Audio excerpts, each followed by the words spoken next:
our next presentation recognition will be introduced by Dr. David Piercy, who's actually at the podium. Wow. Follow directions. Yes, you do. Well done. Well, tonight we have the honor of recognizing an outstanding teacher. Each year, the New Mexico School Board Association asks each district in New Mexico to nominate a school board member, an administrator, a teacher, a staff member, a parent, a community member, a volunteer who has played an important role in improving student achievement at the district level. 6 candidates were nominated, and they included teachers, principals, musicians, doctors, and counselors. And of course, it's always extremely difficult to choose. All of them played a significant role in improving student achievement. The board chose Linda Bluestein from the Mentor Teacher Program. And Ms. Bluestein, will you please come to the podium with me?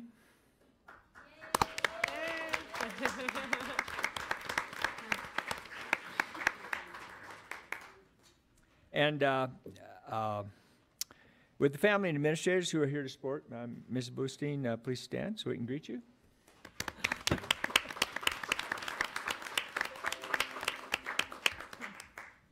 So 12 years ago, APS and Albuquerque Teacher Federation negotiated a dream and developed a site-based mentor program in which every new teacher would be matched and supported throughout the year by an experienced teacher in his or her grade or subject.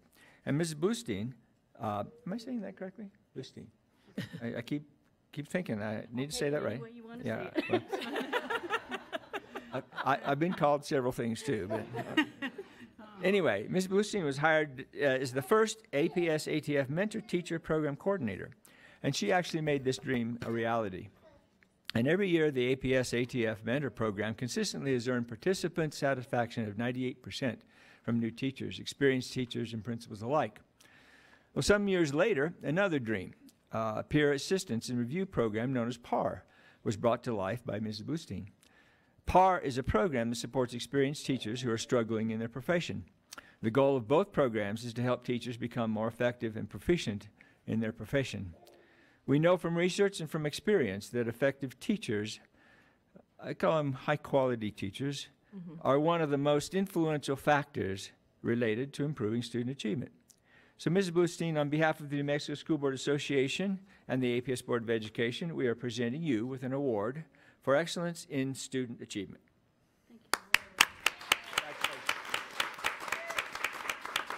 Hold it. We're not done with you yet. We're not done with you yet. Okay. I've been asked to see if our ATF Union President, Ellen Bernstein, would like to say just a few words. Ellen.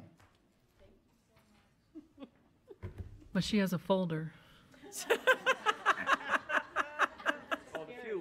A few words, I promise. Members of the board, President Piercy, and Superintendent Reedy, thank you for allowing me to say a few words about Linda Bluestein. I want you to know when we piloted this program, it was a big reach to start in 05-06 with 100 new teachers. By the time Linda was ready to retire, we were mentoring over 400 new teachers every single year. We asked Linda during this program to design it while we were implementing it. Now, I just want you to know there are very few people that can design a program while implementing it, while working with a joint governance panel made up of ATF teachers and APS administrators, manage all of our personalities, expectations, hopes, and dreams, do it with humor, and do it successfully. Nobody but Linda could have done that. Thank you. And then when she was getting tired, because she had over 400 new teachers, we asked her to implement and design at the same time the next program, PAR. And we started with one client and a 0.5 teacher working with one client. By the time Linda retired, we had over 60 clients. Linda did it again. And I am so pleased, and I thank you for thanking Linda, because the footprint she left on this district is one of incredible professionalism and these amazing programs that are alive today, because Linda was an amazing person who did a fantastic job. Thank you. No, you're not done yet. Oh, I'm not. You gotta get a picture. Oh.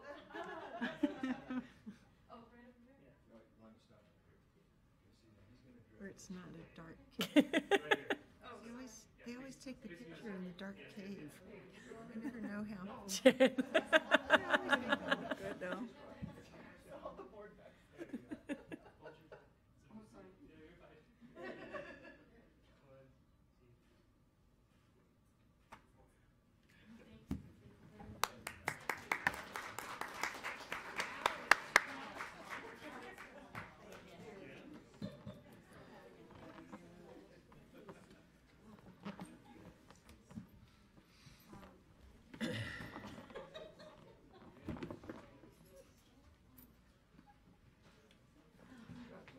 Thank you very much. Appreciate all the support.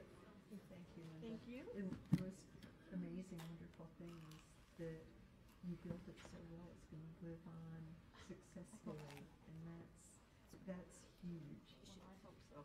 Thank So you. thank you. Thank you. Thank you. Yeah, we've already listened. You're so competent that you've already recorded yourself telling the story of what you do. Oh, no. Please do. Oh, I might. It'd be important. You also enjoy your retirement. Oh, I plan on it. Thanks again. Appreciate it.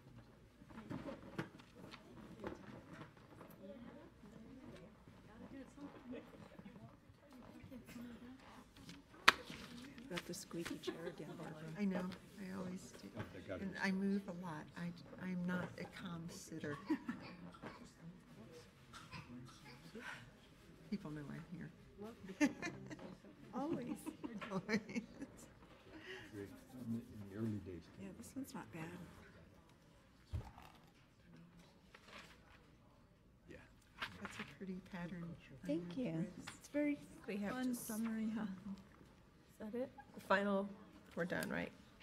That concludes our recognition. Congratulations again to everyone. Oh, there's one more? Well, we have a final Oh. recognition here. And this is a celebration of board member Yolanda Cordova, No way. Montoya Cordova's birthday. Her birthday was May 27th.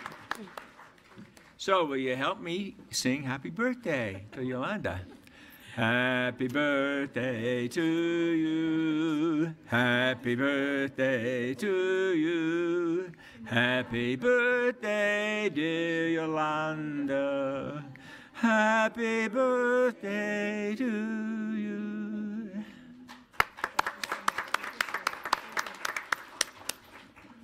Dave, that was very nicely done. You hide your singing voice.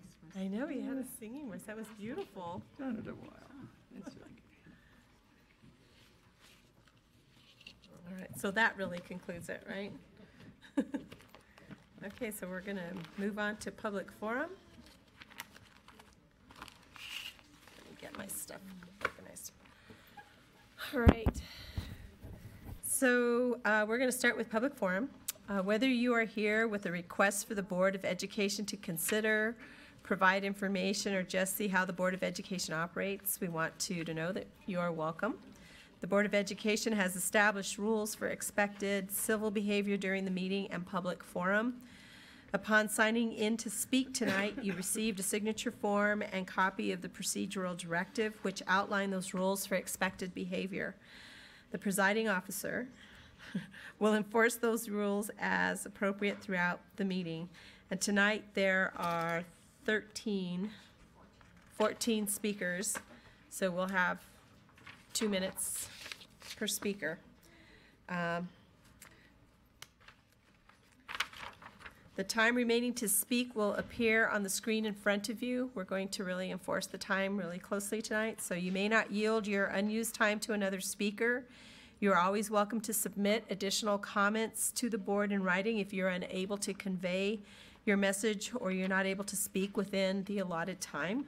The Board of Education encourages you to stay for the entirety of the meeting so you may listen to board member comments before we adjourn. Only at this time may your concerns be addressed at the discretion of each board member.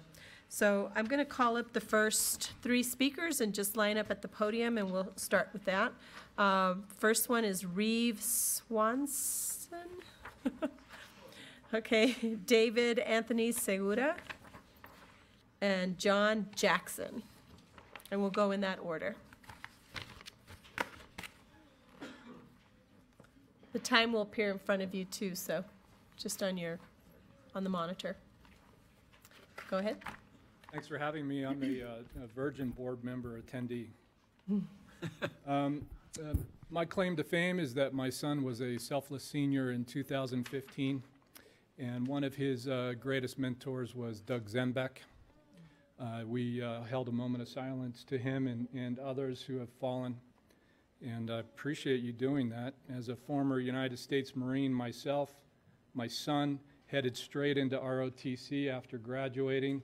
He will be a future Marine officer, and just like Mr. Zembeck, he will lead men and women in combat.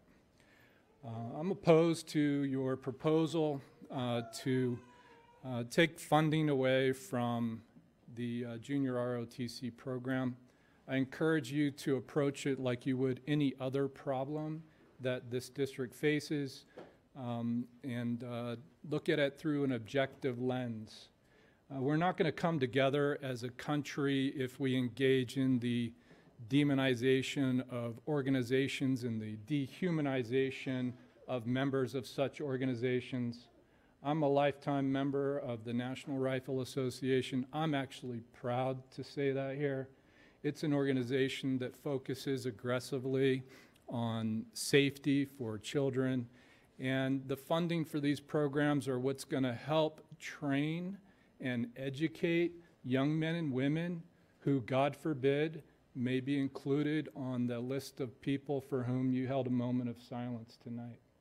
We need the funding to be pursued in an objective way, and when you do make this decision, I want you to, in your own mind, ask yourselves, what if we take this funding away because it came from this organization, what are we going to do objectively? And I would propose that the answer is nothing other than perhaps feeling like you have some kind of moral high ground. Thank you. Thank you.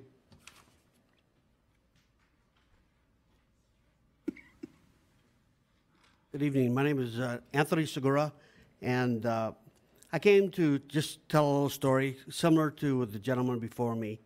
My twin brother actually went to ROTC at Highland. He graduated from high school and immediately went into the Navy. He retired after 20 years. As myself, I retired as a veteran myself. As a Air Force major, I have two nieces that graduated from La Cueva High School. Both went into the military. They were both in ROTC. Please don't consider anything that may cut ROTC programs in Albuquerque high schools. One of the nieces that I mentioned actually went to the Air Force Academy, graduated. She graduates next week from the Air War College in Alabama as a colonel in the United States Air Force. She is a prodigy of APS. So please look at that. We need every funding, and the NRA, being an NRA member, a life member myself, the NRA, I wish people would stop vilifying this organization.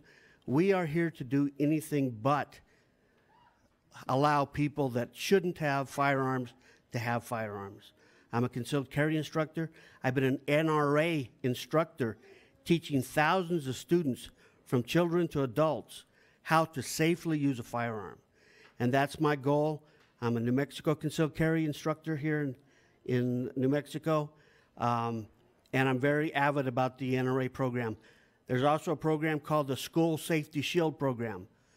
I'm trying to get this out to everybody in New Mexico. This program talks how we can get funding to support the safety in schools. I've got information for you. Please accept one of these from me. Thank you.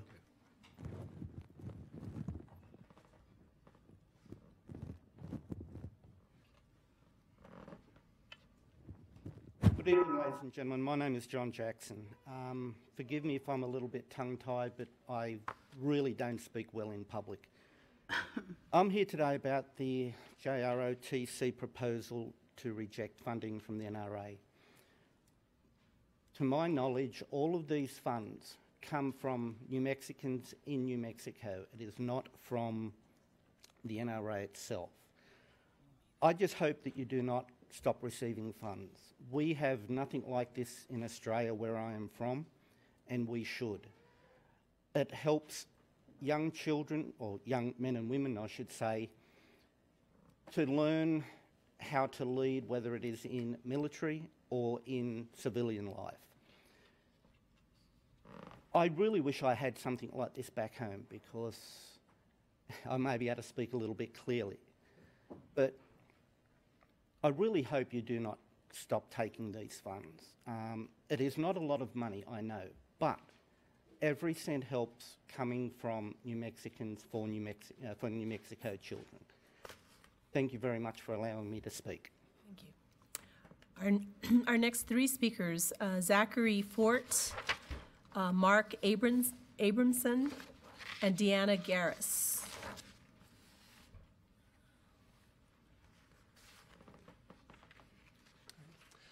President Piercy, members of the board, thank you for allowing me to come speak to you tonight. I'm Zachary Fort. I'm the president of the New Mexico Shooting Sports Association. We're the state New Mexico's NRA affiliate. But I'm here to speak tonight about the NRA funding for the JROTC program, and a little bit more specifics where the money comes from and how it's allocated. So the money actually comes from an organization known as the NRA Foundation, which is a part of the Friends of the NRA. The Friends of the NRA is a 501c3 organization.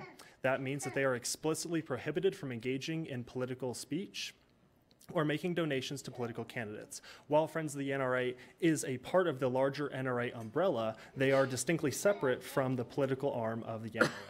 So where does the money that Friends of the NRA comes from? Well, it actually comes from right here in New Mexico. They hold fundraisers across the state of New Mexico, including here in Albuquerque, to raise money to give to the APS JROTC programs. So that money comes from people, quite frankly, like me. I've donated to NRA Foundation before, so it can be used for the purposes of building tomorrow's leaders and teaching firearm safety. And on the subject of firearm safety, the NRA Foundation also funds more youth firearm safety programs than any other organization in the country. So I'd please implore you to not reject this funding. It comes from right here in New Mexico that has been allocated for New Mexico children to learn leadership skills, to learn many other skills that the JROTC program teaches them. So I'd please implore you not to reject this funding. Thank you. Thank you.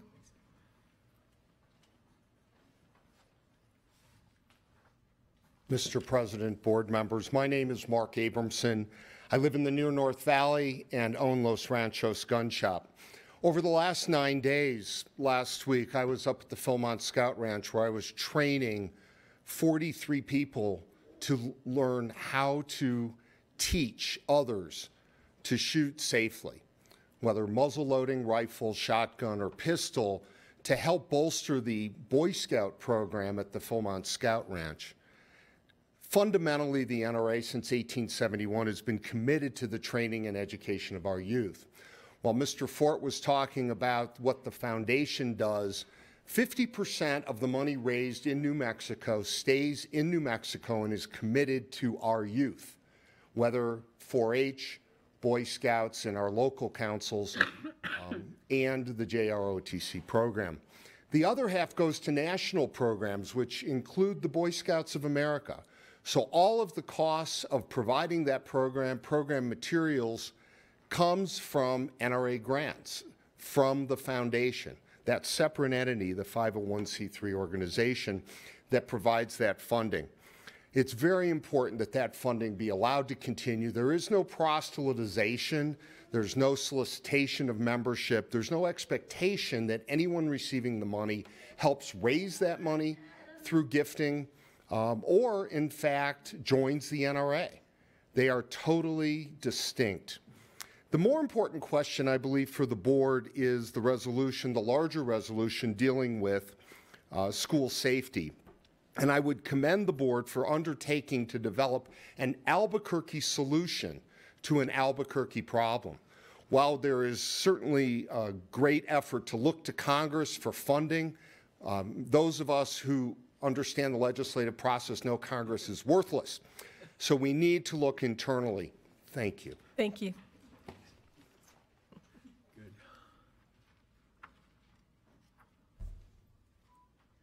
Hi, my name is Deanna Garris, and I come as a parent and a volunteer of the Friends of the NRA. My daughter started shooting in 4-H, continued on at El Dorado with Major Kerber, and she got a lot of benefits out of it. I got to know a lot of the kids. They all benefited from this program. At this program that these people in this state work so hard to raise the money at the banquets for. I mean, I've put in hours upon hours at banquets, and it's just, to cut it is just ridiculous. I mean, nobody from the NRA ever talks to kids or anything. So I just think that cutting it would be a big mistake for you guys to do. Thank you. Here, our next speakers are David Williams, James Wilkinson, and looks like Joseph. I can't read your last name, Joseph.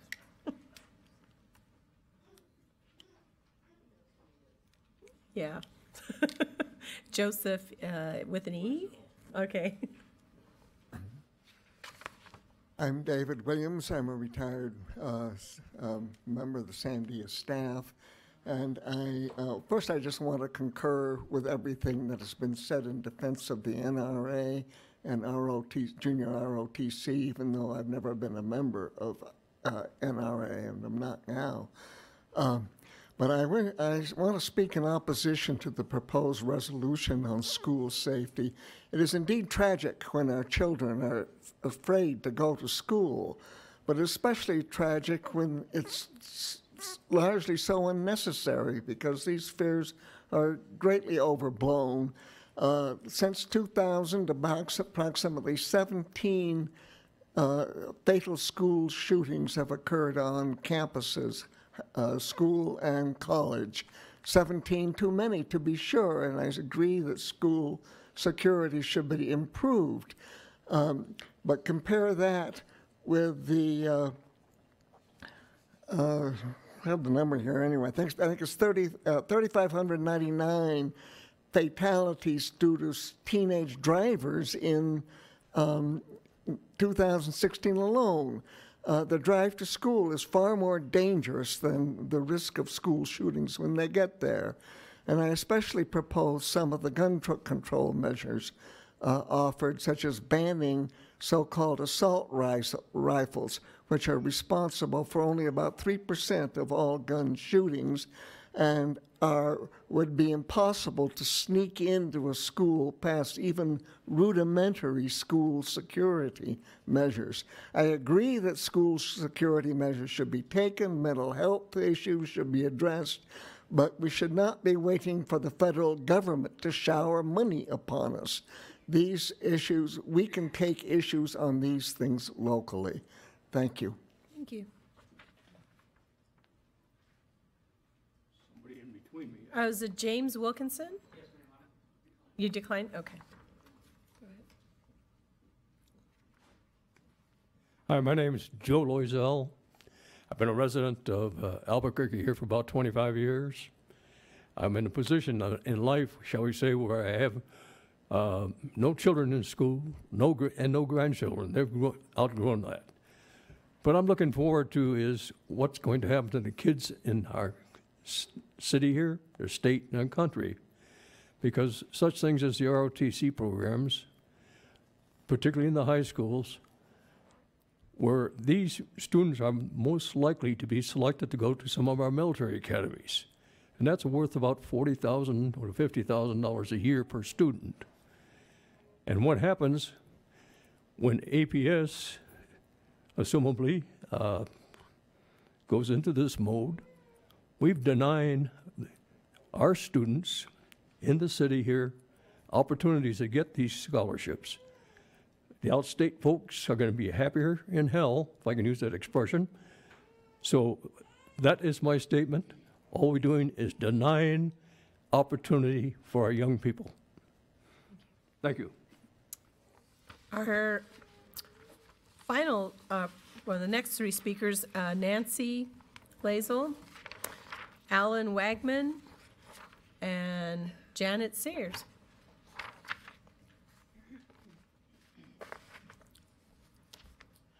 Counselors, thank you for this opportunity to speak. I echo and approve the previous comments about the NRA. I am a proud member of the NRA. When I have had the opportunity to be part of an awards presentation to ROTC cadets in some of the schools, you would be so proud of these cadets. Articulate, respectful. They've taken responsibility. They are some of the finest young people I have ever seen or interacted with. To take away, if that's your proposal, to take away money, NRA money, and deny opportunities for these ROTC students would be a tragic mistake. So I feel that I needed to come and speak on that. One issue in your resolution I disagree with talks about expanding the gun-free zones. I believe that what attracts some of these shooters to schools is they're not afraid to come and shoot people up in high schools, and that's wrong. So I'm not sure I would agree with expanding gun-free zones, and thank you. Thank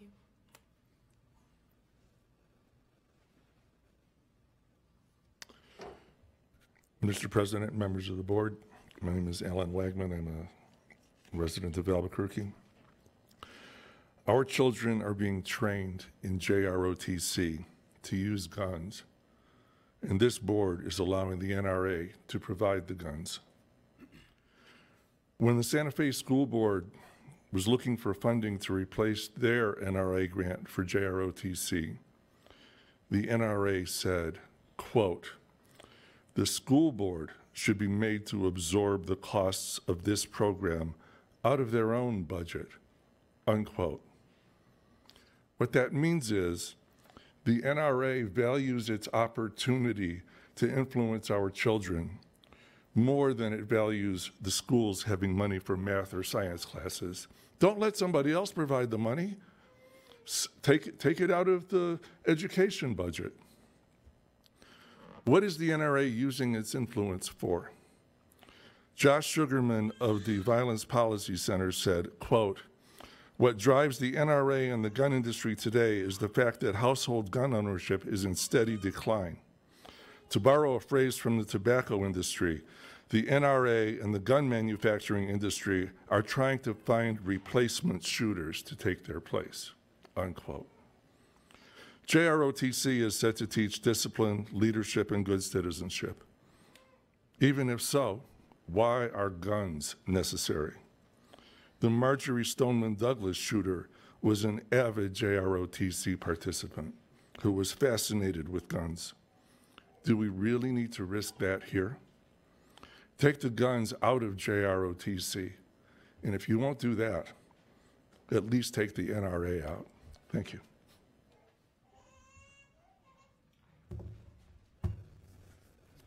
Oh, just going. Okay. Good evening, Mr. President, members of the board, Madam Superintendent, and other staff. And I'm Janet Sayers with the Del Norte High School Alumni Association. And actually, on my way here, I was listening to KOB radio, and people were calling in with their memories about D-Day. So I guess I just wanted to start by saying June 6th of 1944 was certainly a turning point in American history. And but then also, I think today was the 50th anniversary of the death of Bobby Kennedy, which was my whole generation of the late 60s. And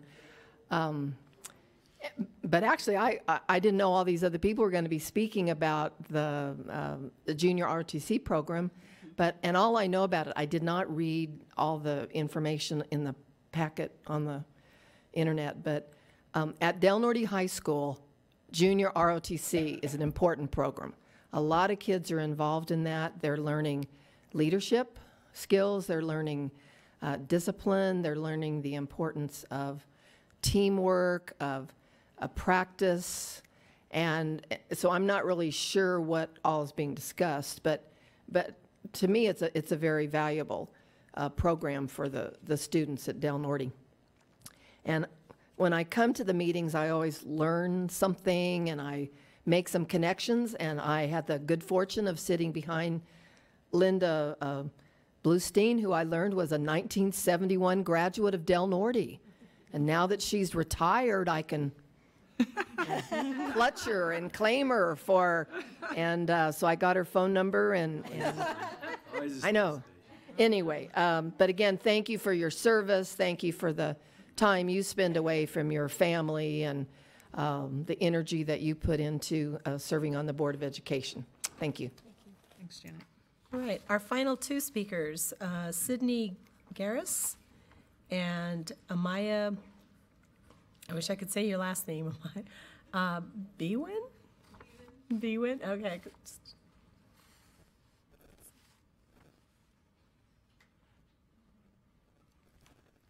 Hi, ladies and gentlemen. Thank you for allowing me the time to speak up here. And I just wanted to let you know that I come to you as a former parent volunteer for the JROTC programs. I also was a volunteer as a head of the committees for the Albuquerque and Belen area Friends of the NRA. We helped raise a lot of money in the area that we gave to just about anybody that would have put in a grant.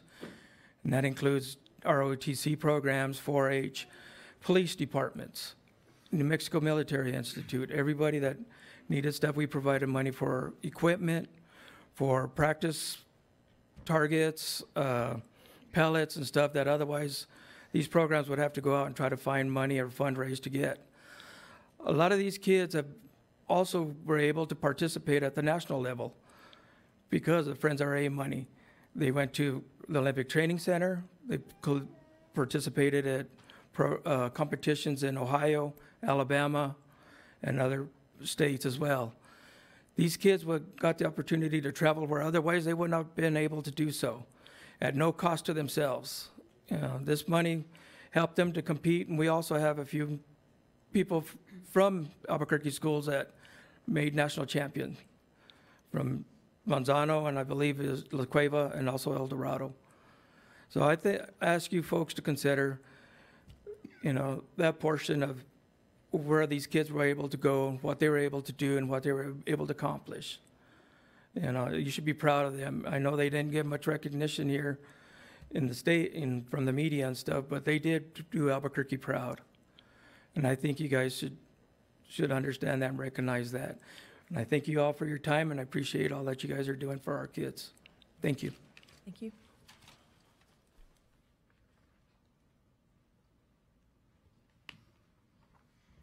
Thank you, board members. My name is Amaya Bevan, and I'm a high school student as well as a member of Fight for Our Lives Albuquerque, the campaign that's established to stop the school shootings, which happen so frequently. There have been over 30 this year alone. I would like to ask the board to reject the NRA funding for Junior ROTC. Junior ROTC is a program that trains students to handle weapons, as well as normalizing the sight of weapons. By accepting this money, which Mr. Piercy told other members of our group would not actually significantly impact the funding of ROTC, being a rather small donation, it would not significantly impact this program, which I've been told by many people that I respect, is in fact a wonderful program. But rejecting the money that is coming from an organization or sister organization that does not condemn, refuses to condemn the school shooters which slaughter hundreds of my schoolmates and peers, you are stating that you value the money that they give you, this relatively small donation, over our school safety. For everyone else, about the car comment, we do train people how to use cars, and they are more heavily regulated. That's just my note. So thank you. thank you, and I hope you consider our regulation. We hope that you postpone this vote because most of our members are out of town on family vacations. They could not avoid them as they're underage. Please postpone this till the next meeting when we can all be here, and we hope to work with you to come to a resolution that includes youth voices and youth action and youth opinion, rather than that only of adults. We hope to be involved in this problem. Thank you. Thank you.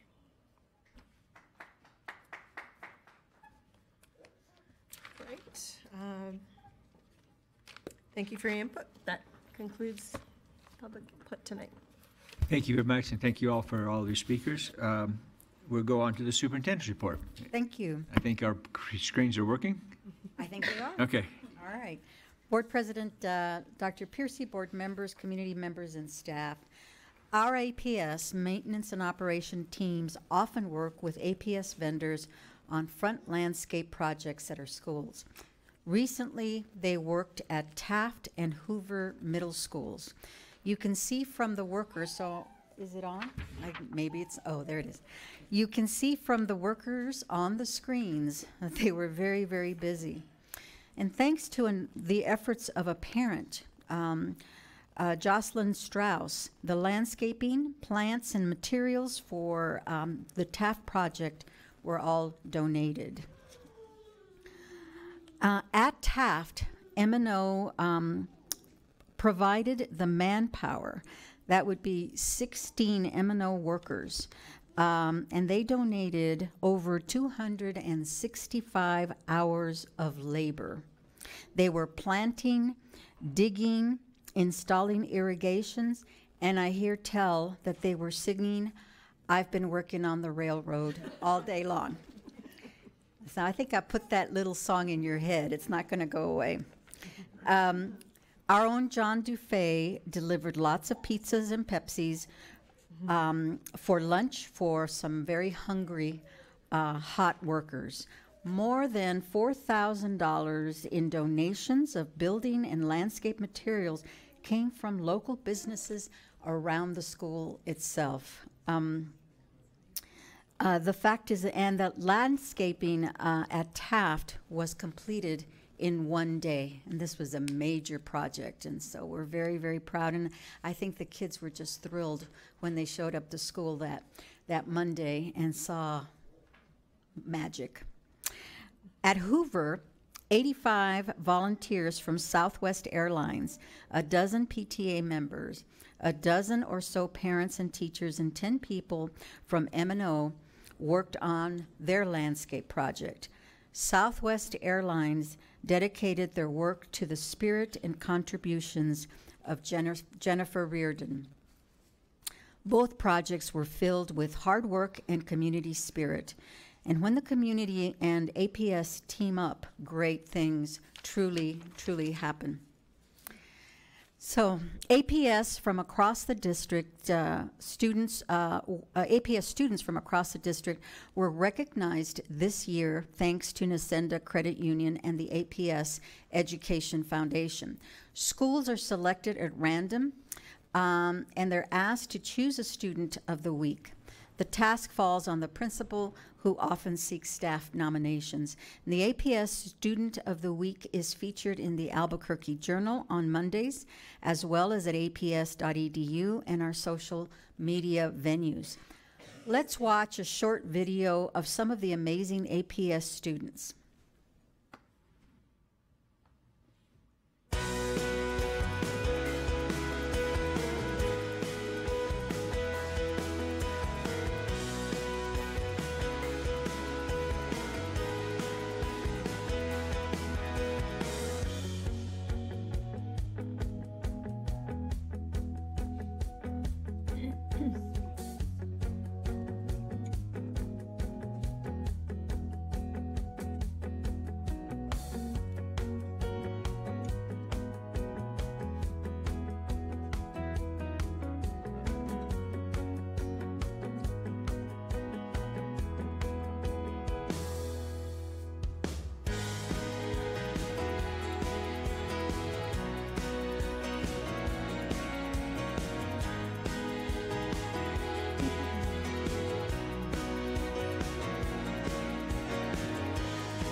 So I really want to thank Nusenda Credit Union and the APS Education Foundation, Albuquerque Journal, and of course the folks who put together aps.edu for making this special effort for our students. And this is what it's all about, isn't it?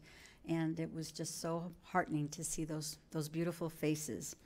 One of the things, and I know that I talked about this before, but I'm going to talk about it again, just because this is something that we also need to celebrate. We're celebrating our students. A lot of good things are happening in APS. And one of the things that we need to celebrate is the fact that Monday we turned in our APS school budget. It was $1.35 billion budget, which was the entire full budget. And it went up to Santa Fe. And the beautiful part also is that it includes, aside from new projects and programs and ideas, it also includes money for raises for all employees for the first time in years. The operational portion of the budget, which is where these raises are, is nearly $694 million. And most of it comes from the state through a formula known as the Student Equalization Guarantee, or the SEG.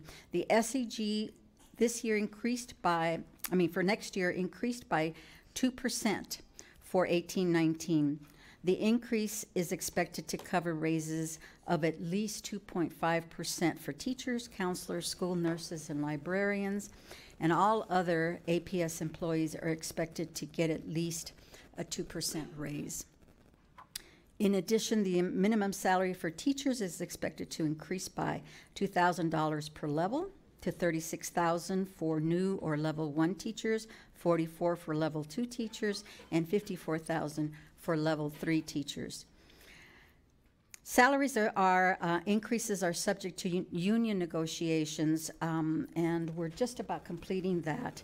And but all of this could be effective by July 1st, which is the beginning of the 18-19 school year, or fiscal year, actually. For the first time in nearly a decade, the district hasn't had to face multi-million-dollar budget cuts. Last year, APS made cuts totaling more than $25 million. But things are really looking very, very positive for everyone for 18-19 school year. And I just think that it's time to celebrate that. And I want to thank Tammy Coleman and the AFT and our union representatives as well for different negotiating teams that we have together, because they just have worked tirelessly. And I'm just very, very happy with the outcome of the hard work that took place this spring. So thank you guys, really appreciate it. And that concludes the superintendent report. Thank you. Thank you, Superintendent Reedy. We'll go on to spatial issues. First issue is the consideration and approval of the charter school contract performance framework for technology leadership high school. That's the discussion action, and the presenters are Ms. Elder, Executive Director of Innovation and School Choice, and Dr. Joseph Escobedo, Director of the Office of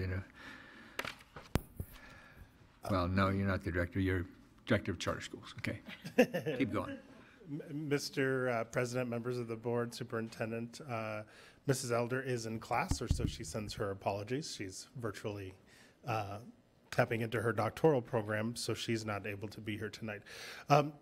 Tonight, we are asking for your approval of 2 charter school contracts and their corresponding performance frameworks. As you will be reminded, last fall you did approve these 2 charter schools in the renewal process after we reviewed them and recommended approval to you.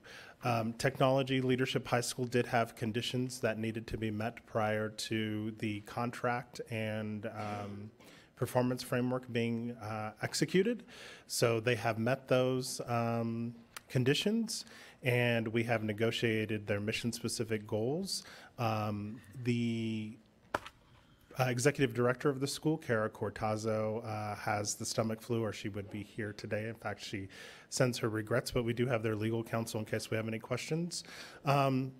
And there are two mission-specific goals. One is around working on increasing developmental assets of students, and the second is having students demonstrate mastery of their designated learning outcomes, which is focused on technology work. In fact, I was at the school last week, I think, or 2 weeks ago, helping with their portfolio reviews of their end of the semester projects. So I stand for questions for the first one.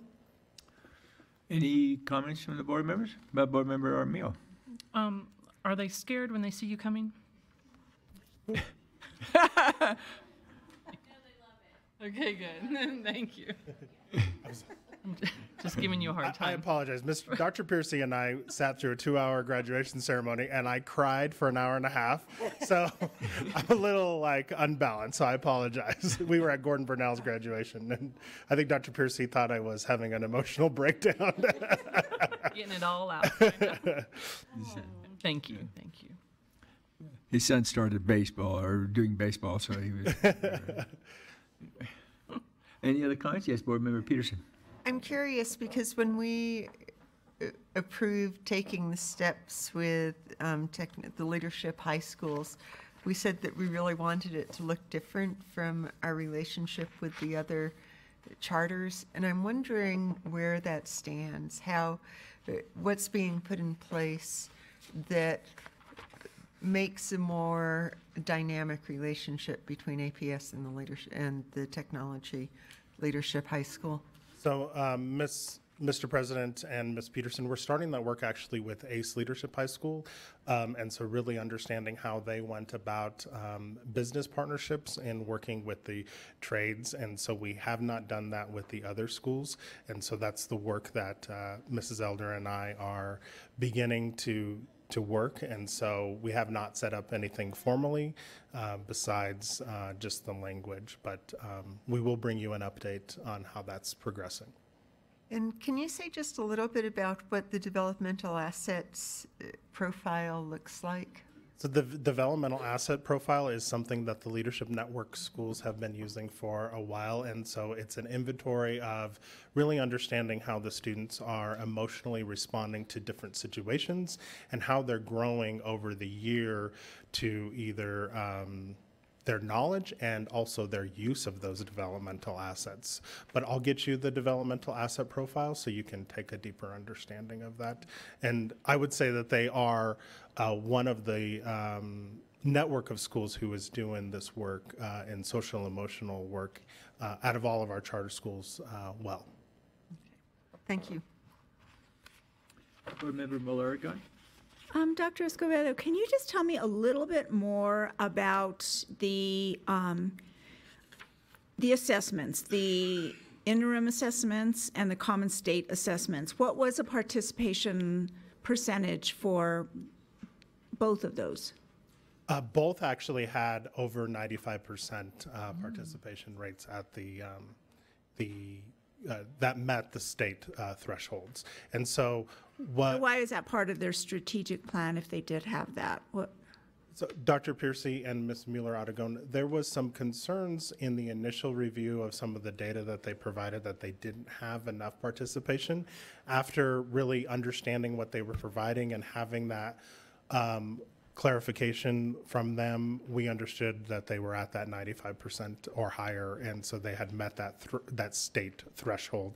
And so we wanted to ensure that they were at that measure and that they were continuing to meet that. Okay, thank you. Any other comments?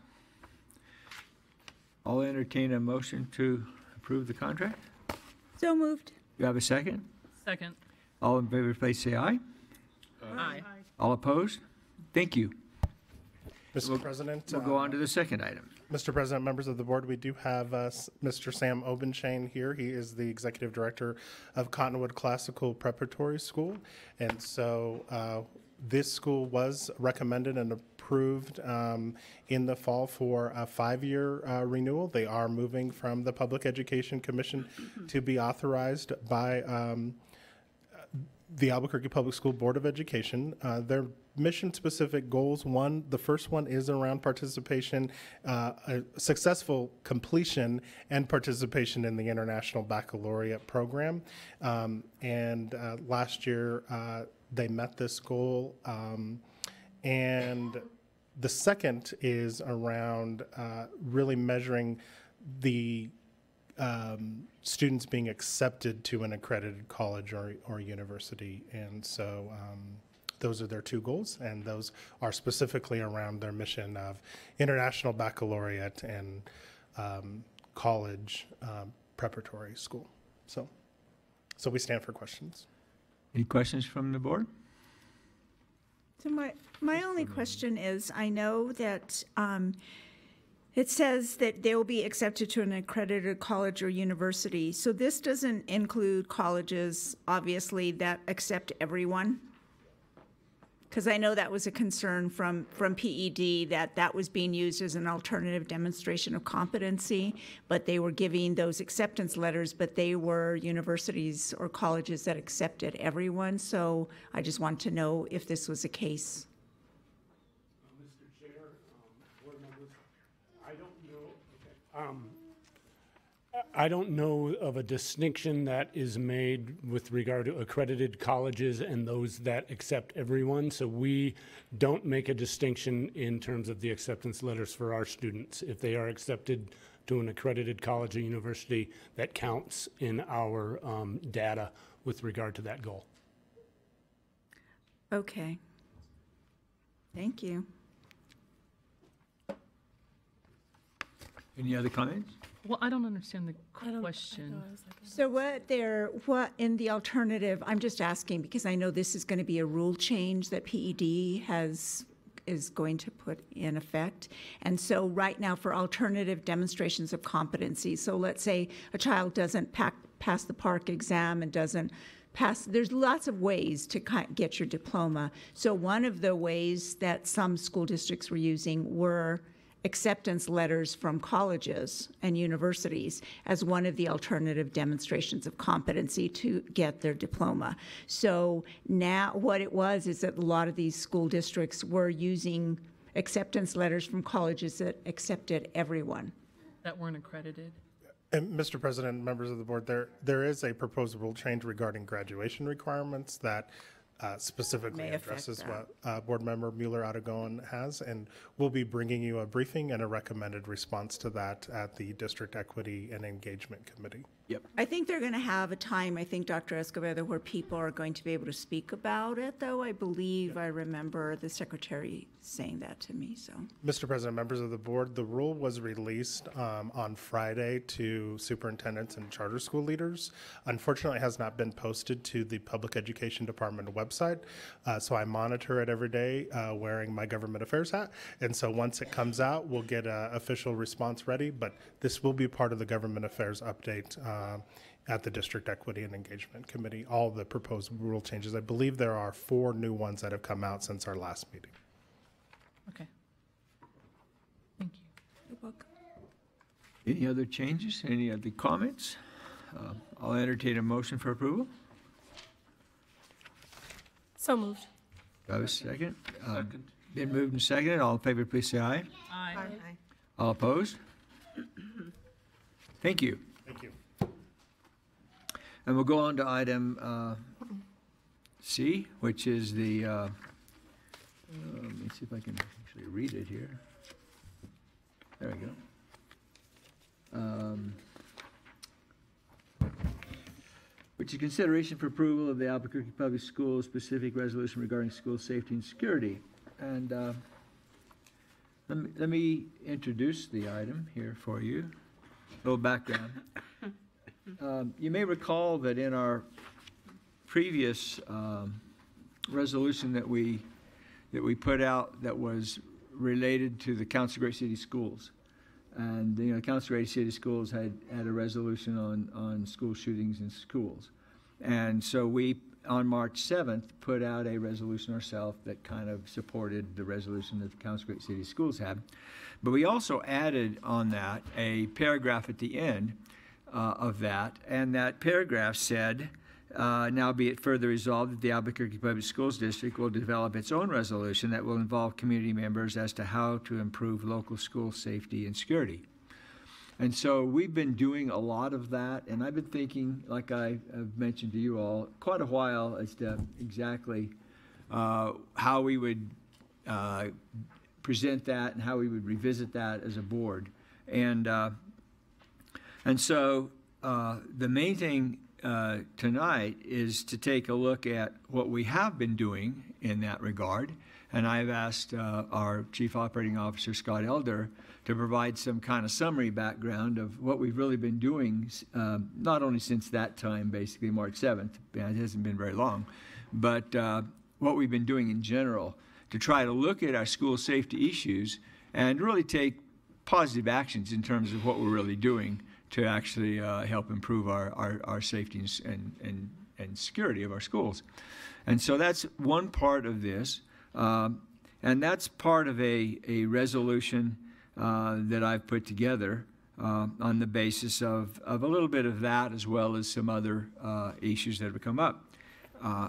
I did also meet with a group of community members and students this past Wednesday who were here at City Center and wanted to talk about the NRA funding of our JROTC program. And they were pretty explicit about the fact that they did not want NRA funding for our schools here in the JROTC program. And I talked with them for a considerable length of time.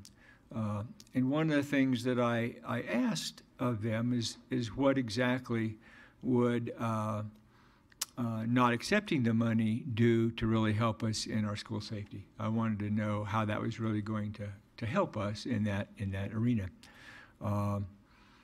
And one of the things I asked for that group was to consider what they would ask NRA to do. In other words, if they want to have something improved and they believe that the NRA is not helping with that improvement in some way or whatever, the question is, what would we have NRA do to help us with our school safety? In other words, that's just a good constructive discussion, right? What do we want NRA to do for us, right?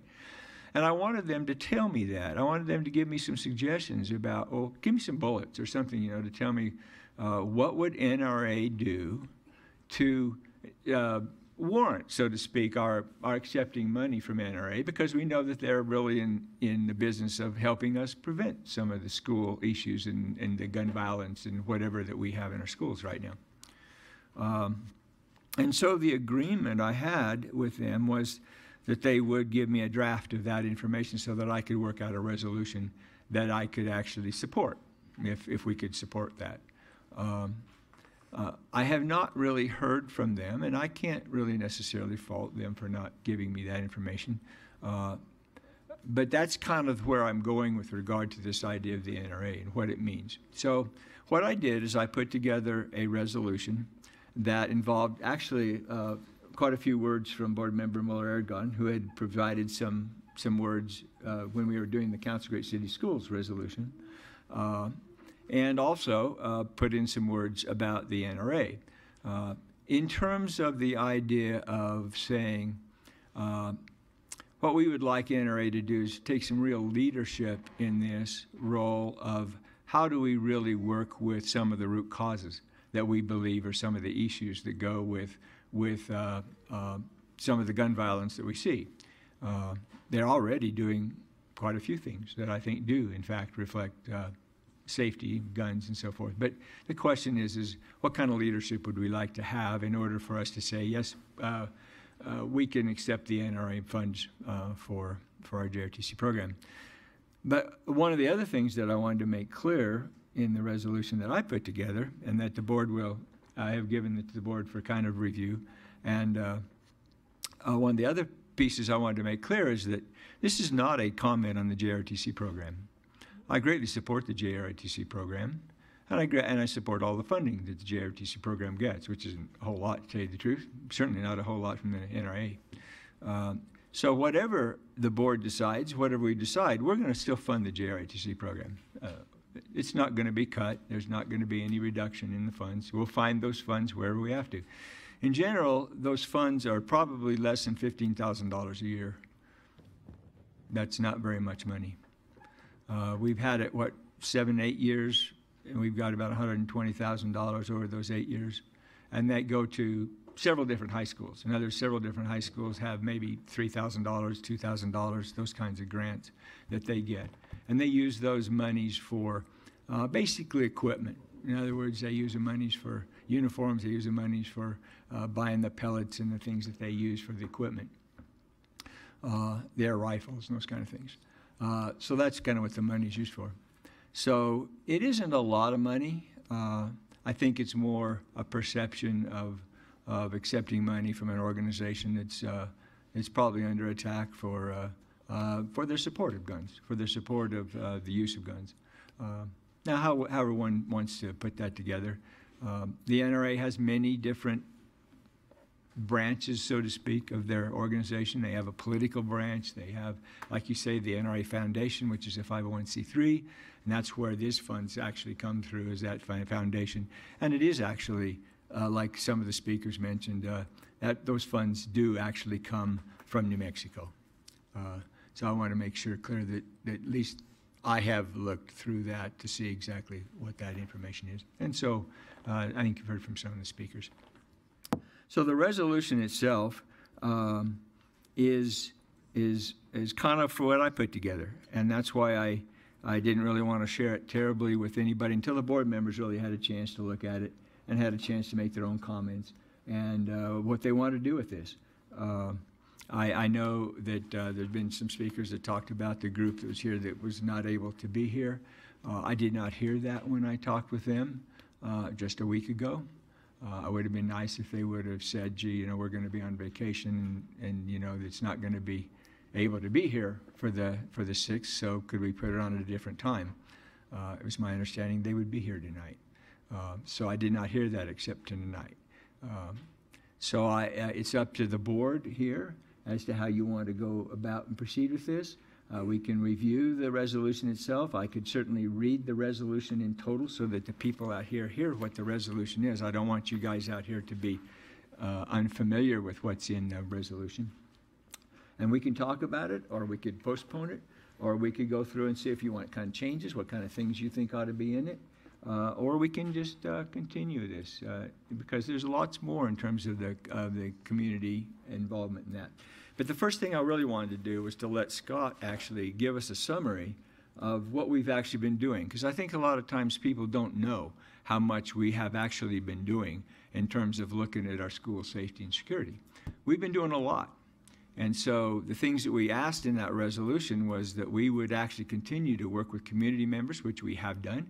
We work with a lot of organizations out there, statewide, in fact, in terms of what should we be doing in terms of helping to improve our security. So there are a lot of areas here that I think Scott can talk to. So I'm going to let Scott have a few moments here to give us some kind of a background of what we have been doing, and that I think will help the discussion in terms of certainly the audience in terms of knowing that we are in fact proactive here in terms of what we're doing to develop improved school safety and security. So Scott.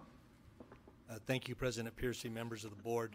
I'd like to do a couple of things actually as I begin. One, I want to appreciate the comment that we're really not talking about the elimination of JROTC programs. I'm getting a lot of emails, calls, and and that goes back to a comment that was made in the paper by a young person who simply said something to a reporter, and it was reported. That doesn't mean that that's what we're doing. So I want to be very clear: we are not talking about eliminating a program that serves a lot of students. I do want to share some information on the NRA grants themselves so that you guys have as much information on exactly how they work and exactly what we've received and what they've been spent on. We've spent a lot of work and time researching this, and I think we've got a pretty complete picture. Normally, I'd be joined by Lieutenant Colonel Ralph Ingalls, who replaced Bill Barker as our junior ROTC commander. Unfortunately, he is actually in Florida with a group of people participating in a conversation around this topic on Fusion Television. So in his place, I have Major Jim Korber. Major Korber is the El Dorado commander. He ran the program for the first half of the year while we were in between commanders. He's well versed in the programs, and if you have questions about JROTC or how these funds are expended, he's here to answer those questions for you. This all sort of began a few months ago when we received a question from a reporter from outside of New Mexico about the fact that APS had received $125,000 in grants from the NRA Foundation since 2010. The reporter had no information on who received the grants or how they were spent. They just wanted to know what we were doing taking all this money. The number's been reported more than once, so therefore it must be true. However, as you've learned tonight, the grants don't really come from the NRA. They come from the sister organization, the Friends of the NRA. I think you learned enough about that tonight. I don't feel I could add anything to what the people have explained.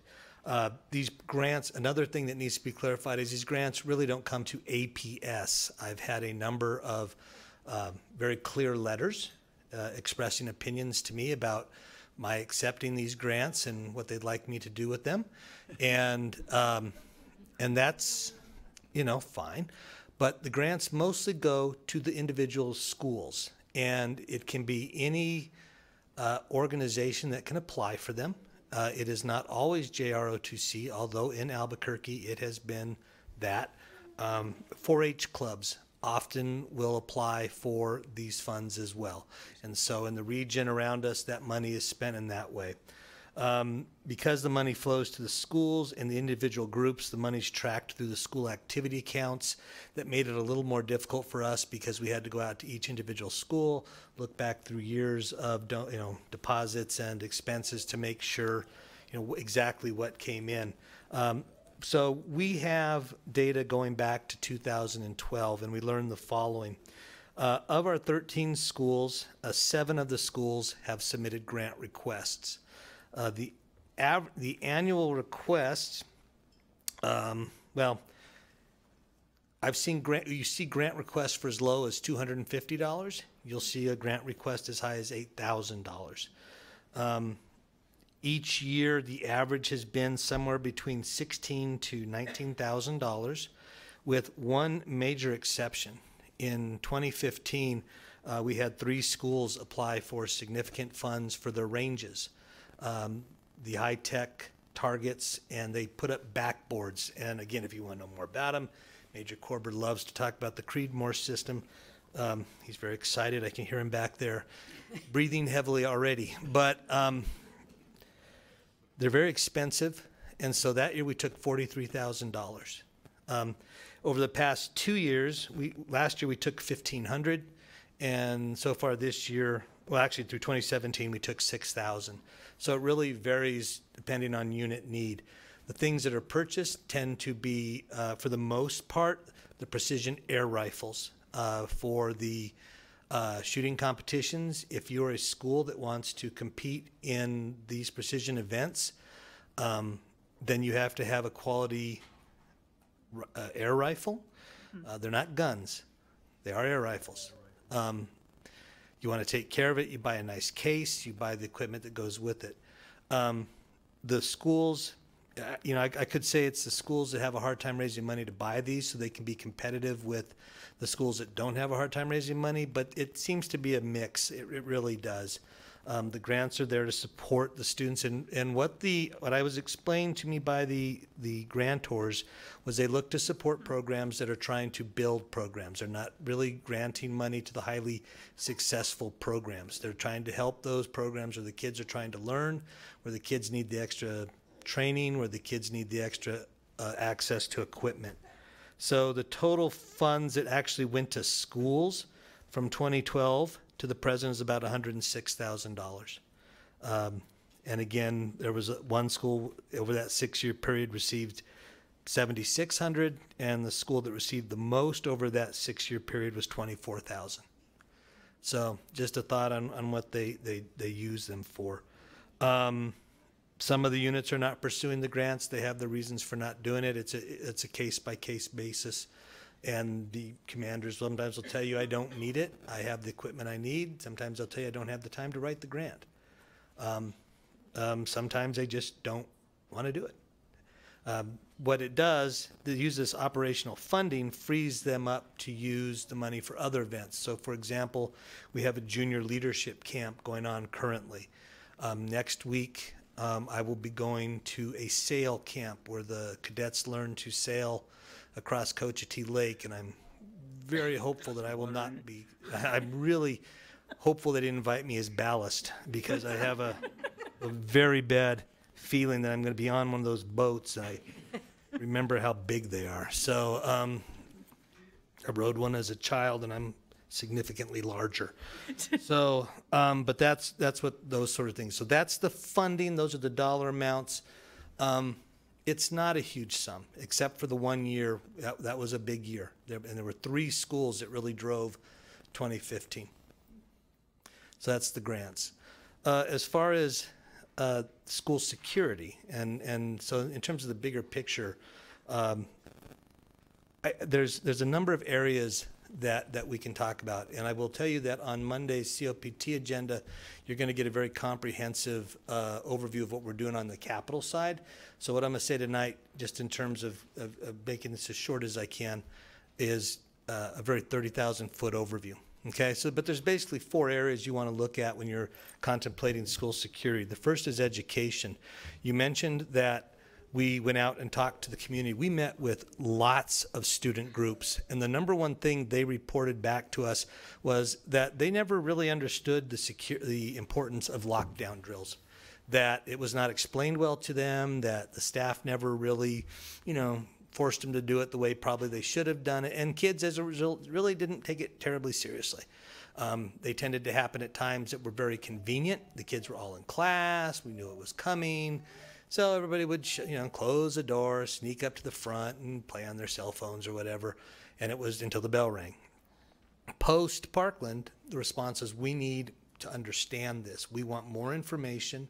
We want to know what's supposed to happen, and we want to know what's supposed to happen when it's not convenient, when we're not all in class. So what you see is a much more focus in this coming year on lockdown drills that happen at funny times, lockdown drills that are going to put people in difficult positions to make difficult decisions, and really working with those students and staff to make sure they understand what they're expected to do. What we know is that there's no perfect solution to this. And when something happens, you do the best you can. And that's the the answer we give to everybody. Well, what if? I can go 1,000 what ifs. You do the best you can. You make the best decision you can. And you do the best you can to keep children and staff safe. So that's the educational component. 2, we must continue to improve our prevention efforts. So we talk all the time about the importance of counselors and social workers. Another thing that we do is we train our staffs on suicide prevention. We train them on bloodborne pathogens. We train them on the immigration law. We train them on so many different systems. Recognizing warning signs clearly is another component of the prevention. What I will say is we had last year a number of incidents that were, quite frankly, frightening and scared people in Albuquerque. Guns on campus that were reported and that were responded to. Nobody likes to hear this, but everything that was supposed to happen did. Somebody made a ridiculous and foolish decision to bring a gun onto campus. A student saw it, reported it to an adult. The adult actually did what the adult was supposed to do and took steps, and everything was confiscated and nobody was hurt. Now, whether that child meant to hurt somebody or not is irrelevant. You brought it to campus, you showed it to somebody, it got reported. Having been a principal who's dealt with that very situation numerous times, and having been the one that's had to reach into backpacks or reach into jackets and reach into lockers, I appreciate the right thing happening. It's scary when it happens, it's unnerving, and we do a better job of telling people about it. There was a time we just said, well, nobody knows, we'll just keep it quiet. No, people want to know now, so we tell people. But I want people to hear those prevention steps work when everybody works together, and that's working with the students and the staff and the parent community to make sure nothing happens. And that's one step of what we need to improve. Third one is communication. We continue to work and look at how we communicate with the Albuquerque Police Department and the Bernalillo County Sheriff's Office. Include the UNM Police Department in this as well, because we had an incident with Monte Vista that we were in communication with UNMPD, and so we have to make sure that our systems are aligned, that we can actually work together, and that we're all speaking the same language. So one of the areas that's being worked on this summer is we have a protocol for what happens in a lockdown. Nationally, the steps are changing. Bernalillo County Sheriff's Office has its own acronyms for how to handle it. APD has its acronyms. So we are sitting with both entities, and between us all, we're going to mediate this out, and we're going to have a process so that no matter who responds to what school, they understand what we're doing inside, and we're doing what they expect us to be doing. And we're using language and terminology, it's the same, and we can be said. That's an example of improved communication. Another example would be the Real-Time Crime Center that APD has been very open about. They would like us to share information with them and to be a part of, so that if something were to happen in a school, they would have the ability to work with us carefully and maybe see what's going on and have floor plans. And we've worked out ways that that can happen in a very secure manner. There's some things I got to be careful, because I'm not allowed to say some things and I get excited. So that's communication. The last is, and this is the one you'll hear more about on Monday, is the facilities. And you hear it referred to often as hardening the facilities. But that's the stone cold reality of what we're dealing with now. We have to change our facilities so that it is harder for bad things to happen. And we don't just deal with the active shooter situation. That's the very rare, incredibly high risk situation. We deal with a lot of very common, somewhat low risk: theft, robbery, fights, drugs. So we have to build security systems that address both. So sometimes people get upset when I say we're improving our security cameras. What does that help with the shooter? It doesn't. It helps us tell stuff afterwards, and it helps us if we need to know where he is. But it's not going to stop the shooter. That's right. But on everything else, it's very helpful. So, but we're really looking at some comprehensive ways to manage this. So it was very tempting after Parkland to jump out and buy something. We had money. I want to go out. I want to buy something. I'm going to go out and I'm going to buy, everybody wanted me to buy electric door magnets, and we could put them on every classroom door and the electric magnets would work. That worked great if you had a metal door frame. It wasn't so hot on the wooden frames, we discovered. There were some pictures of, there was supposedly a kid in Idaho that solved the problem with a door slide, and you could stick the door slide in and open it, and the door couldn't be opened. And it works great if the door swings in. It doesn't work if the door swings out. So as tempting as some of these things were, we said we got to stop. And we had plenty of vendors coming in that were more than happy to visit with us and tell me how I could spend the money. We have engaged in an assessment of all 140 of our sites, and the charter schools that are in our facilities are part of the assessment as well. We'll complete that in the next 2 weeks. Each site receives a full written report on ways to improve security. From that, we look at what we can do and prioritize steps for that particular site. We're working through about 12 to 14 sites a week.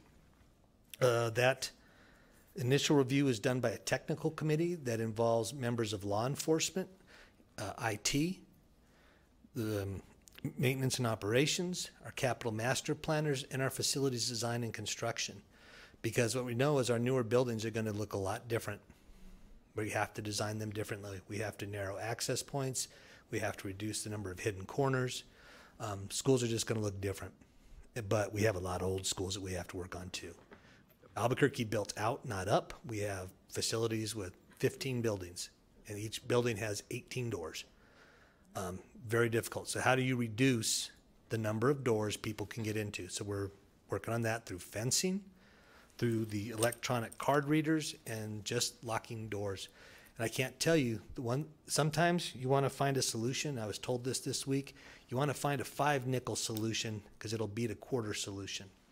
So last week you all signed off on about $400,000 for classroom door locks. A lot of people, not very sexy, not very exciting, to talk about classroom door locks. But what's going to happen in all 6,900 of our classroom doors will now be able to lock from the inside because we have rooms that don't lock from the inside. So the assessment slowed us down, and it got us to make some sensible steps that are going to allow us to move forward in ways that are very, very beneficial. Funding exists. We know that. And again, you'll probably hear more about it on Monday. So we're working much more carefully with local law enforcement. We are also integrating some local resources that Albuquerque has, or our experts that are volunteering some time with us. We have an exceptionally good, what we call security assessment and implementation committee. We have a technical group that does the technical work, and then they bring it to people like me and explain it to me so that I can come and explain it to you. But we make sure that we have the right people in the right place. And so far, the feedback we're getting from the national experts is, well done.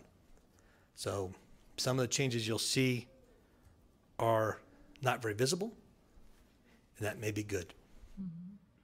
Some will be more visible as we start, because we're going to have to fence buildings differently, and we're going to have to lock doors differently. I walked into a school the other day, walked right in the back door, it was open. And I said, you probably shouldn't have that open. They said, well, it's convenient for parents. And I said, yeah, it was convenient for me too, but you probably shouldn't leave it open. You're just going to have to tell them they're going to have to come around the front. And I think parents will be willing to do it. People are going to complain, but they'll get used to it.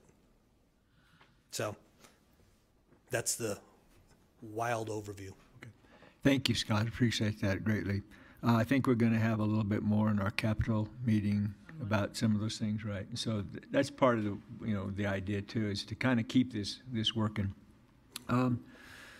I do have the resolution that I had put together, and other than the fact that I did put it together, at this point I have no particular ownership here. In other words, I just gave this as a kind of a response, and I want the board members to understand that. So this is really up to the board as to how you want to deal with this. I'd be more than happy to read it so that people understand what it is that was put out. And if we want to, I think it's a good opportunity for us to discuss a little bit about what we really want to do here. And if we want to change it, accept it, postpone it, or deny it, or it's up to the board. I want to make that clear to everybody.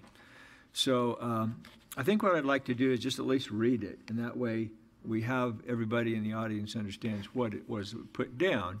And then there are points that we may say, hey, I don't like that, or I think that ought to be differently stated, or it sucks, or whatever you want to say. It's fine. I don't take umbrage with any of that.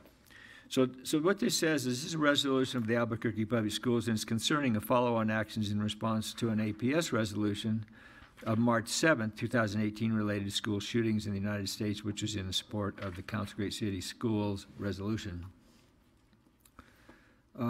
Whereas there is a need for nation's major public school systems to express their positions on school safety matters that affect its students and the children residing in the cities, and whereas the leaders of the nation's major public school systems respect the concerns of their students and support the growing civic and social participation of its students, and whereas students across the nation have publicly expressed concern for their safety and well-being and have indicated that policymakers should act immediately to protect them in school, whereas schools should plan for the possibility of such acts of violence, coordinate with law enforcement, and secure their buildings from intruders, whereas the Albuquerque Public School District adopted a resolution on March 7th, 2018, supporting the Council Great City Schools related to school shootings in the United States, whereas in March 7th of 2018 resolution, APS resolved to develop its own resolution along with community members as to how to improve local school safety and security.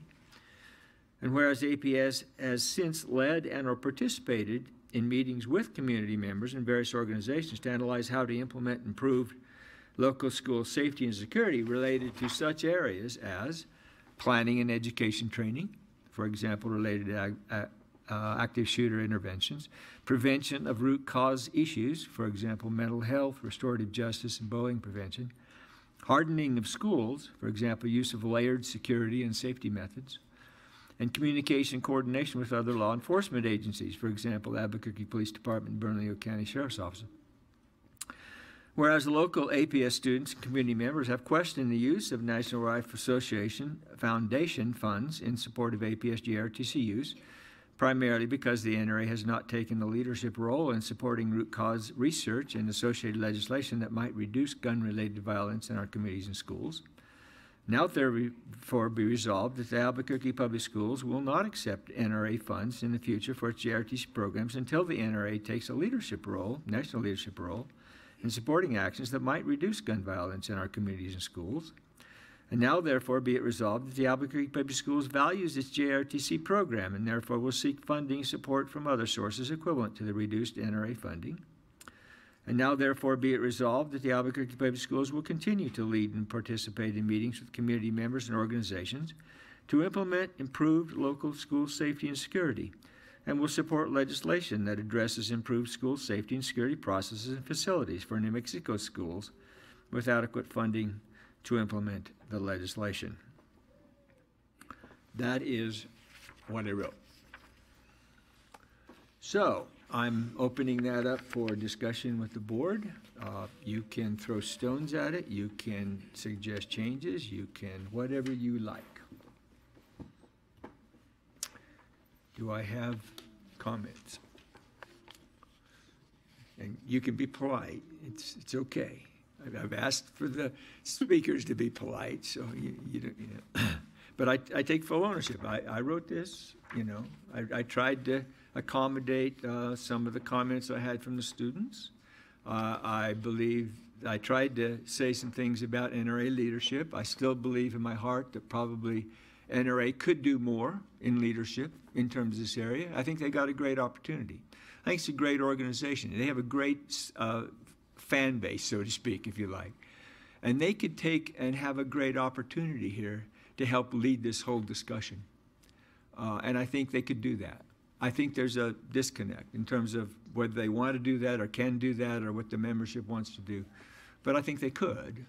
Whether we want to, I mean, they're not going to listen to APS. Let's put it that way. You know, it's not going to make a lot of difference what we say.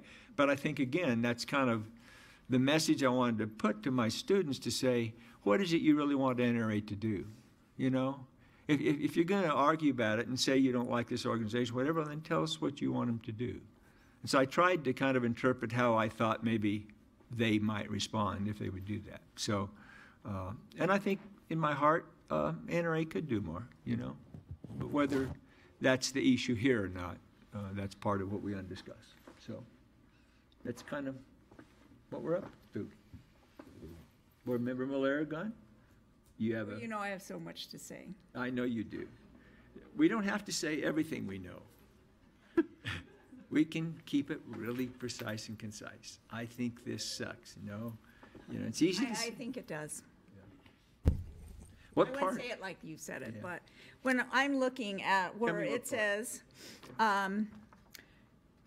where it starts, the last whereas, where it says, the NRA has not taken a leadership role in supporting root cause research and associated legislation that might reduce gun-related violence in our community and schools. And until the NRA takes a national leadership role in supporting actions that might reduce gun violence in our communities and schools. So I'm looking, of course, like I have all of this research here. So I'm looking at what does support look like? What kind of legislation? What are you looking at? When I'm looking at support, I got some, looked at some things that the NRA said. One of the things they said, the Stop School Violence Act of 2018, I hope a lot of you know about that. So the NRA applauds the Stop School Violence Act of 2018. This bipartisan legislation, co-sponsored by 100 legislators, 36 Democrats, 64 Republicans, very bipartisan, provides funding for training students, teachers, school administrators, and local law enforcement to identify early warning signs that a person is a threat to themselves or others. That sounds like getting to the root cause and is legislation that was passed, included in the omnibus bill. The NRA also said, let's work together to secure our schools and stop school violence. We protect our banks, our sports stadiums, and our government buildings better than we protect our schools. That must change. That sounds like support to me. So when we're saying they haven't taken a leadership role in supporting root cause research, when I was looking at all the money that's coming through in this Stop School Violence Act, the Department of Justice has $213 million, and I'm going to give you a little idea of some of the things that it does. These are grants that are going to be given out. It's going to fully fund the criminal background check system. It's a good thing. It's increasing funding for the U.S. attorneys and marshals to address crime, provides funding for justice grant programs that help school kids safe, $75 million for school safety grants, $94 for youth mentoring grants, peer-to-peer mentoring of at-risk students, $20 million for violent crime and gun reduction. When we're saying they don't want to reduce gun crimes, that's not what this is saying right here. The Project Safe Neighborhood, which is also gang enforcement efforts, $10 million for Valor, which I'm sure some of you have heard of, $10 million for Police Act grants, $4 million for gang and youth violence education and prevention. No grant funding may be used to provide firearms or firearm training. May be used for metal detectors, locks, lighting, deterrent measures, security assessments, training of staff and students, mental health training, emergency and response technology, training to prevent student violence against self or others, anonymous reporting system, sub-grants to school districts and to Indian tribal organizations to implement the grants. They are going to equitably distribute these across the U.S. regions. Then also, on top of that, the Department of Education has $1.9 billion, $90 for school safety activities that improve safety and well-being during and after school. The SERVE program that provides counseling and referrals for mental health services for schools affected by violence or traumatic crisis. $1.1 billion for student support and academic achievement grants that support safe and healthy students, including school mental health services, bullying and harassment prevention, mentoring and school counseling, and training for school personnel. On top of that, the Department of Health and Human Services has another $71 million for Project Aware, which I know you all know about, that provides grants to promote resilience in communities facing civil unrest or to help with some first aid grants, mental health first aid grants. $26 million for health transitions to provide grants to states to improve access to mental disorder treatment and support services for young people facing mental health conditions, and the $13 million for the Minority Fellowship Program to improve behavioral health care outcomes for racial and ethnic minority populations, which I know is very important to me. $75 million to help expand the behavioral health workforce, including in rural and medically underserved areas, and increase access to child and adolescent services. So I just want to wonder where we're saying that they're not trying to, and one, it's not up to us, Dr. Piercy, for us to tell a group what their mission is or what their legislative agenda should be. We don't like people telling us that. We have no right to tell a private organization what it is. But when we're trying to say that they're not supporting reducing gun violence, that's so untrue. So let me summarize. So relative to the things in here that would be acceptable, if we actually say, see, what I'm trying to do is to get to the issue of, is this really happening or not happening, you see, because I don't want to have students come to me and say, oh, well, here's all the stuff, and then I'll have them or not have us in some way explain, just like you have in some of these things, about, well, what really is going on, what really is happening, right? So I think in terms of what you're saying is rather than saying, I mean, I don't have any problem saying that they've questioned us doing this, but now, and their question was because they didn't believe NRA was doing anything, okay? So now the question is well, maybe what we need to say is whereas the evidence seems to be that NRA does have some leadership role that they're taking, and in reality, what you're saying is that therefore we don't have any justification for not taking the NRA funding from the NRA Foundation, is basically what I think. There just isn't from everything that I've spent. I'm just trying to get to the point. That's the point my I'm point. getting to, see, and that's the discussion I want to have, because what I'm trying to say here is that I'm trying to capture the essence of what I'm hearing from the complaint. And so now the question is do we have evidence, do we have some information here that we could provide to say, well, wait a minute, there are some things that are going on. Maybe some people don't think there's enough, or maybe whatever. I mean, they can always have We'll never know. We'll never know. We'll never be happy with. But the question is, do we have some actual information and evidence that says what really is being done? Can we provide that information, particularly when we want to talk to our students about it, right? Because we want to educate them too as well, right? We don't want to just go off and say one thing or another. So I'm provoking here a little, is the point, is because I'm saying this is kind of what I'm hearing. So the question is that right or not right, is really kind of the question, right? I have some really good friends who are NRA folks. I've talked with them. I mean, I'm a card-carrying member, so. I've talked to them pretty significantly about this. So that's why I say this is the message I'm hearing. So now the question is this right, or do we have a way to help educate our public here a little bit, as well as our students, about some things that are going on and why we... And educate them also on what the NRA does. As some of the people who spoke tonight, their Eddie Eagle has worked with like tens of millions of children. So it does the same thing as when you're teaching them stop, drop, and roll. So I think it's like stop, don't touch, run, tell a grown-up. 28 million, and never in that, if you look at their video, Eddie Eagle Treehouse, never does Eddie Eagle ever touch a gun. And then I think somebody spoke to the National School Shield that, there are so many programs, a youth wildlife art contest that gives tons of scholarships, gives awards out. There's scholarship programs building the next generation.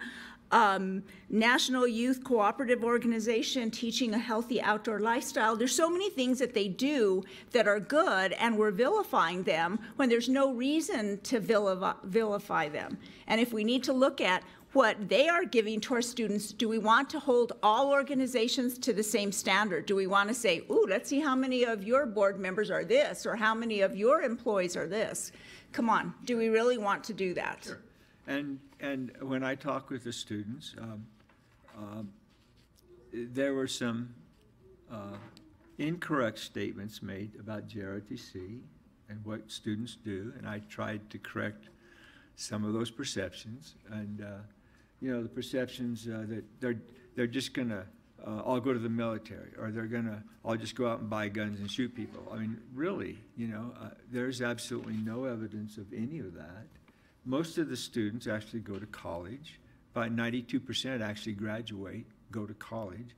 They're being taught leadership roles and so forth. So there are a lot of really positive things here. Right. They have a great youth summit. The NRA does that as well, teaching leadership, learning. There's just so many things that we're just choosing to ignore, and we shouldn't be. Nobody wants a child to die. But if we're looking at nobody does, I know what that feels like. No, I would not want to wish that on any parent, ever. Yeah, sure, absolutely. And I think, again, a lot of things that Scott mentioned, we're doing as best we can to look at a lot of these issues that we can really deal with directly here. And we can't really say exactly from a national point of view what ought to be done necessarily, because there are so many complexities that deal with, shootings or whatever. Right, and that's why some of this legislation was trying to go to. Yeah. But anyway, so those are some of the things. Those are some of the things, that I think are an issue. So, okay. Others, yes. Board Member Garcia. It's probably not the right time for me to say something. I'm a little upset at this point, but let me see if I can pull myself together. First, I want to thank you all who came this evening to speak your heart, speak your mind. I'm not completely familiar with these issues, and I appreciated the resolution because I think it's a starting point. I think community dialogue is part of community education, and there's not much dialogue happening these days. Mostly what you get is people posturing and righteously pointing their fingers in one another's face and there's not an opportunity to talk. I don't know about all these issues. I am not a gun owner, nor do I keep alcohol in my house. And that's for a very personal decision. And you can basically conjecture what you like from there, but I'd rather not use either. I think it's a very personal decision. I think that we as a Board of Education should be in a position to say we need to have a community dialogue about all of these things. To be able to sit down together and grow in our awareness and understand each other and begin to move us forward. We do have a problem with gun violence in this community. It is not the kind of problem that we read about often, thank God. And I hope and pray that we never end up in that kind of situation. But mostly the violence that we see is in our families, suicide. If you have a gun in your household, you increase exponentially the chance of someone dying in that household. Where are we in terms of issues like, where are we on the idea of perhaps we could all rally and say that every time we have a gun seller here, every time someone buys a gun, they should be required to buy a gun lock. That certainly would save a number of violence and death in our communities, not to say that everyone would do that. But I think that we have to find a way to get a handle on this, and that would be one of the things that I'd be interested in talking about if we had a dialogue. You know, I am irritated by the fact that we have as standard issue hollow point bullets for our police force, our APS police force and our APD police force. And the fact of the matter is you can't hunt a deer with a hollow point bullet without a bunch of people getting upset about it. But it doesn't seem to matter when it comes to what happens and how gun violence has been impacting our communities, communities of color, poor communities, working class communities. We've had a number of police killings in this city, and I'm very concerned about that. You know, it's helpful to hear the issues as they were clarified by Scott.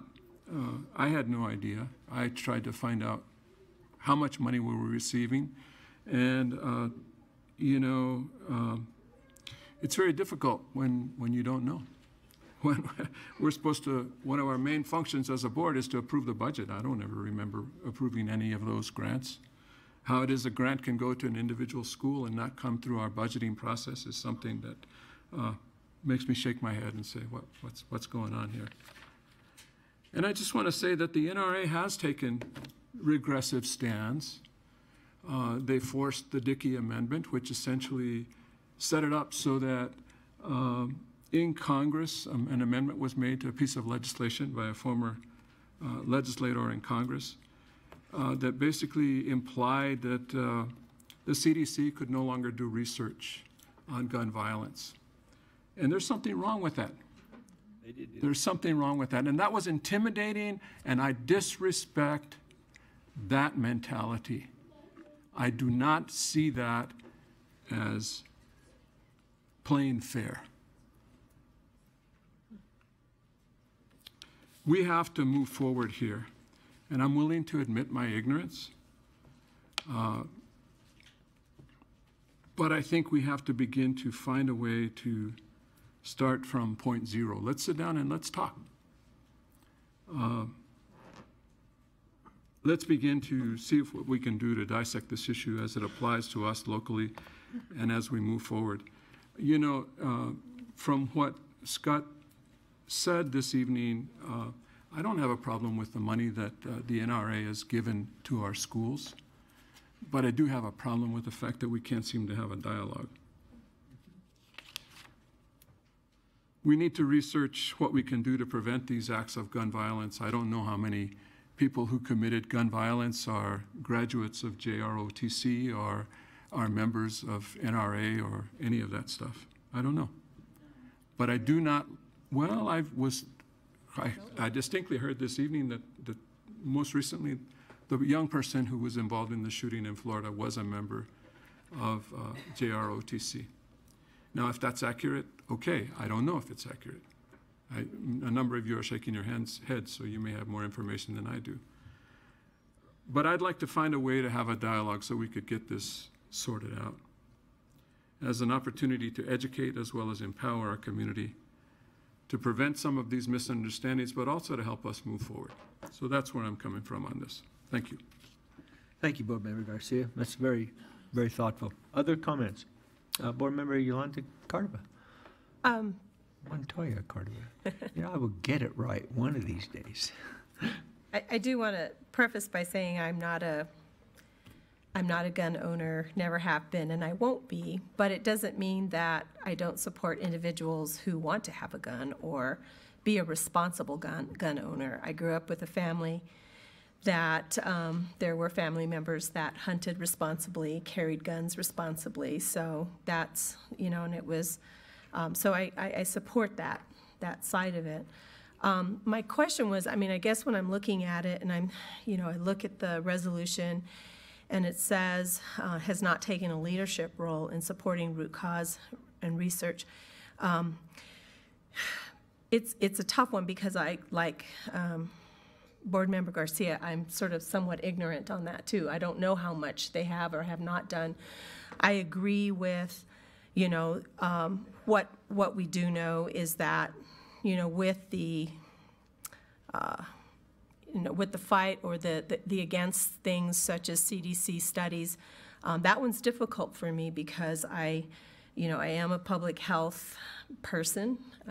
We use epidemiology all the time to study things like vehicular crashes, DWI crashes, all of these things, and gun violence in the United States is an issue. It's something that we're growing up with.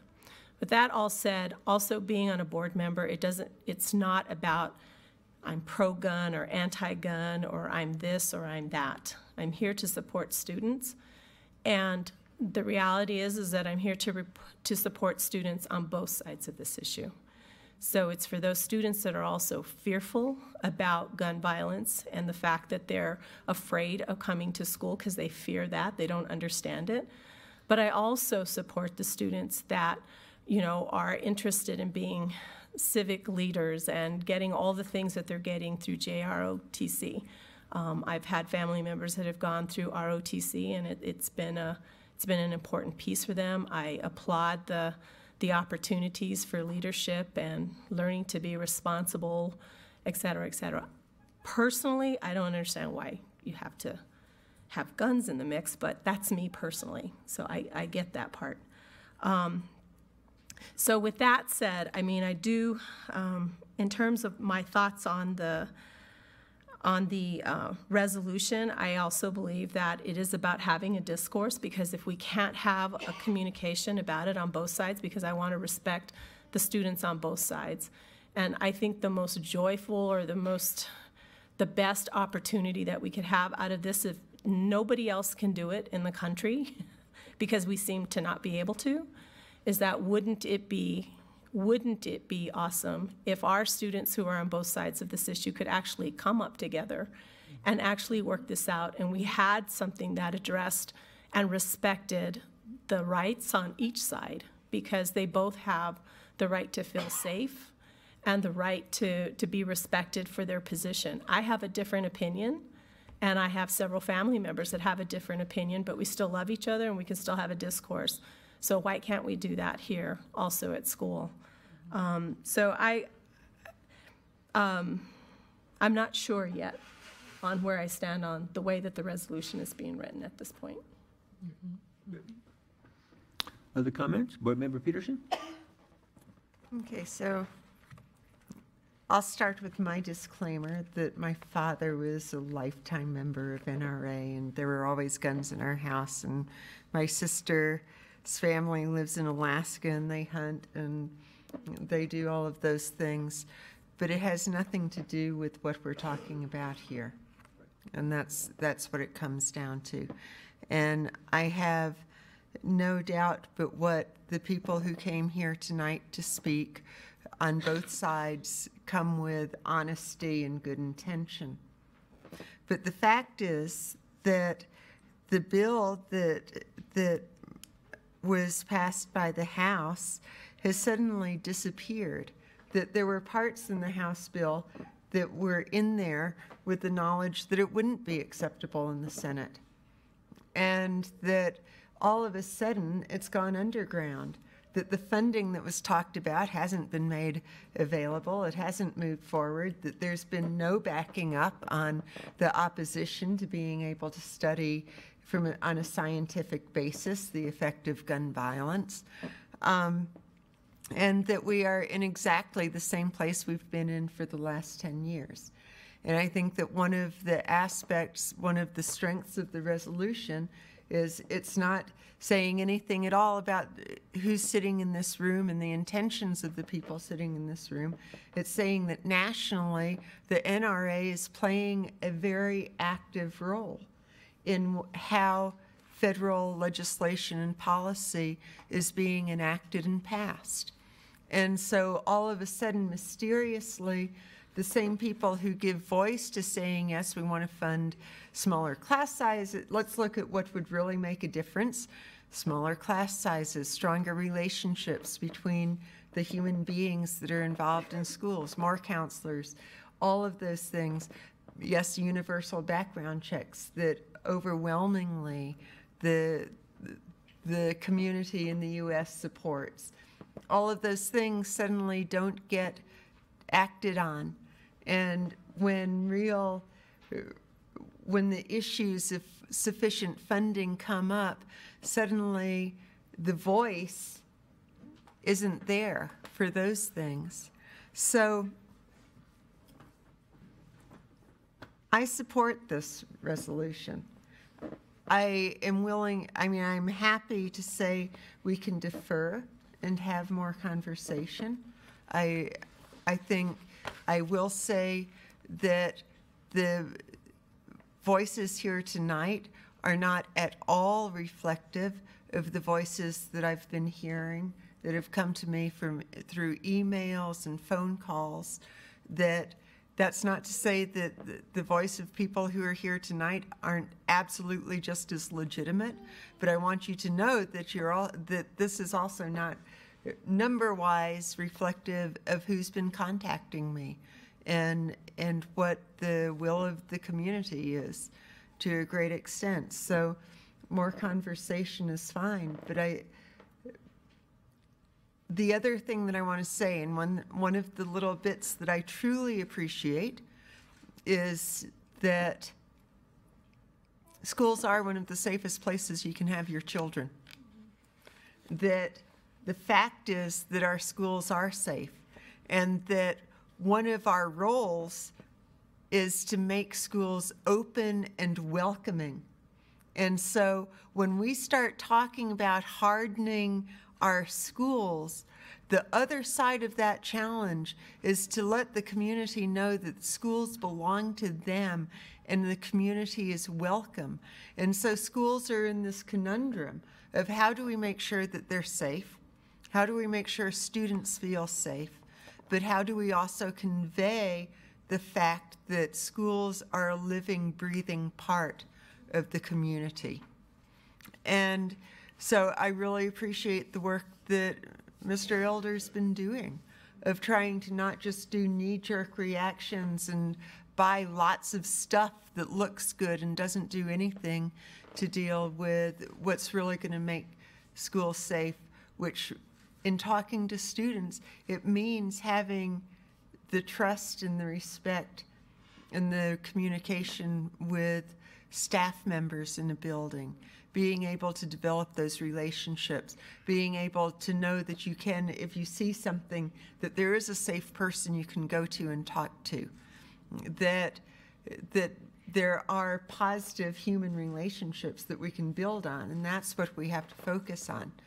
So I'm happy to delay action on this, but it's not to say that we don't have a position that we feel strongly about I mean, I want to hear if everything that was said tonight about the NRA is true, then I want to hear them leading, not just sitting back, but where's the leadership, both in Santa Fe and in DC, about saying what is sensible, what is reasonable, what is sufficient funding. If we want counselors, don't say, yeah, the solution isn't in gun control, but then not be there when it comes down to what really is an active working solution, because I don't believe they have been. And I think that there's lots of evidence of that fact that, yeah, the House passed a bill, and where is it now? Thank you, Board Member Peters. Board Member Armijo. Your hair's on fire. I know.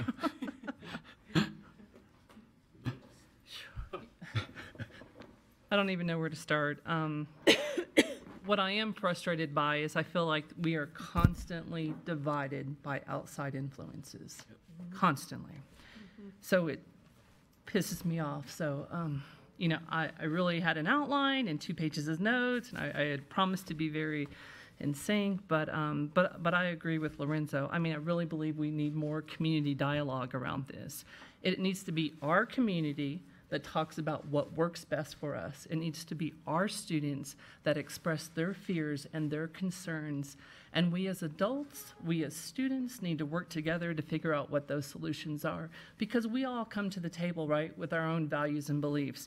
And the sources that you cite about the NRA are gonna be different than the sources I cite about the NRA. And because we have these outside influences and we have these outside beliefs, but that's not going to help our community move forward. It's not going to help our students move forward in feeling safe. So I really feel like we need to have more community dialogue. I could easily place my vote tonight. But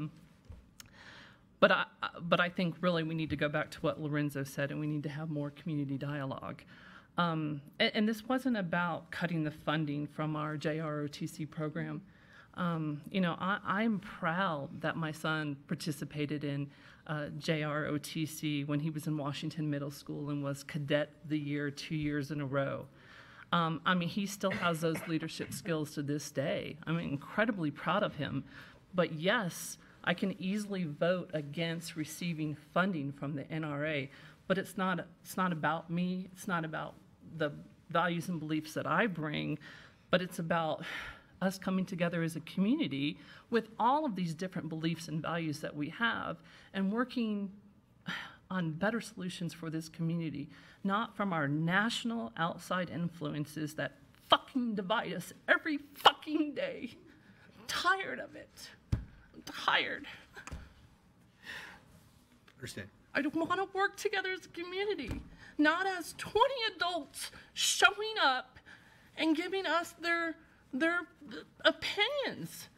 I mean, let's come together as a community and work on solutions. There's another side of this issue as well, and all of it needs to be valued. Let's quit being divided on everything. So that's my comment. Thank you, Board Member Armijo. Board Member Patterson, do you have a few comments? Thank you. And thank you, Board Member Armijo. Thank you for your comments. I want to thank the folks who are here, pardon me, the folks who are here from JROTC. You know, I appreciate your comments. I appreciate the information you bring forward. And I've learned an awful lot from listening to you as well and from your emails. And so thank you so much. But we have, our responsibility as board members is greater. We have students and families out in the community as we actually represent an entire district of families and students. And I think it is important and it is incumbent upon us to listen and have a dialogue like Board Member Garcia. Sorry to pick on you so much, Board Member Garcia. Larry? I'm sorry. All right. And so, but I think, you know, sharing what you're doing out in the community as well, Scott, Mr. Elder, as part of APS, I don't think I ever hear some of these things that APS is doing as a board member, and I think that is very important for transparency out in the community. I think it would be very important to hear what APS is doing, have a report at our APS board meetings. I think that would be important in terms of the community feeling like they know what APS is about, they know what safety looks like or is looking like in this community. I think it would be very important for us to hear this report that you just provided. If we could hear that on a regular basis, that would be helpful. I'm not sure that bringing it to the COPT committee, the Capital Outlay Planning and Technologies Committee would, I don't know that everybody knows about this or pulls up their computer to look and see what it is we're doing. So I think that's a start, and I think that would be helpful. And in terms of the resolution, I would be, I think if we could postpone this so that we can have, like we've been talking about, a dialogue with the community, it would be helpful. I think if we could postpone action on it today, that would be my recommendation at this point. And I want to thank you for your leadership as well, Dr. Piercy, and all of the board members here today. Thank you so much. Thank you very much.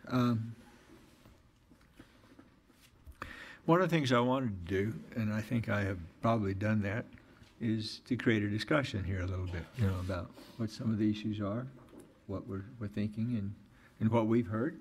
We all have different things we've heard and things we haven't heard, and I wanted the community to start telling me about where we are. I want the students to tell me where we are. I want to hear about that, and I don't want to dismiss anything particularly. I've tried to say in the past, I'm not sure the real issue is about NRA in general. The real issue is about how do we really go about making this better, and everybody needs to work together to make it better. I think NRA can help, but I think a lot of organizations can help. I think we as school people can help. And I think the students can help. I think the community can help, right? What do we really do? And so I do like the idea of a little more discussion. And yet I'm kind of impatient. I'm one of those people that after you've talked to me for a while, well, what are we going to do here? What's the real action here?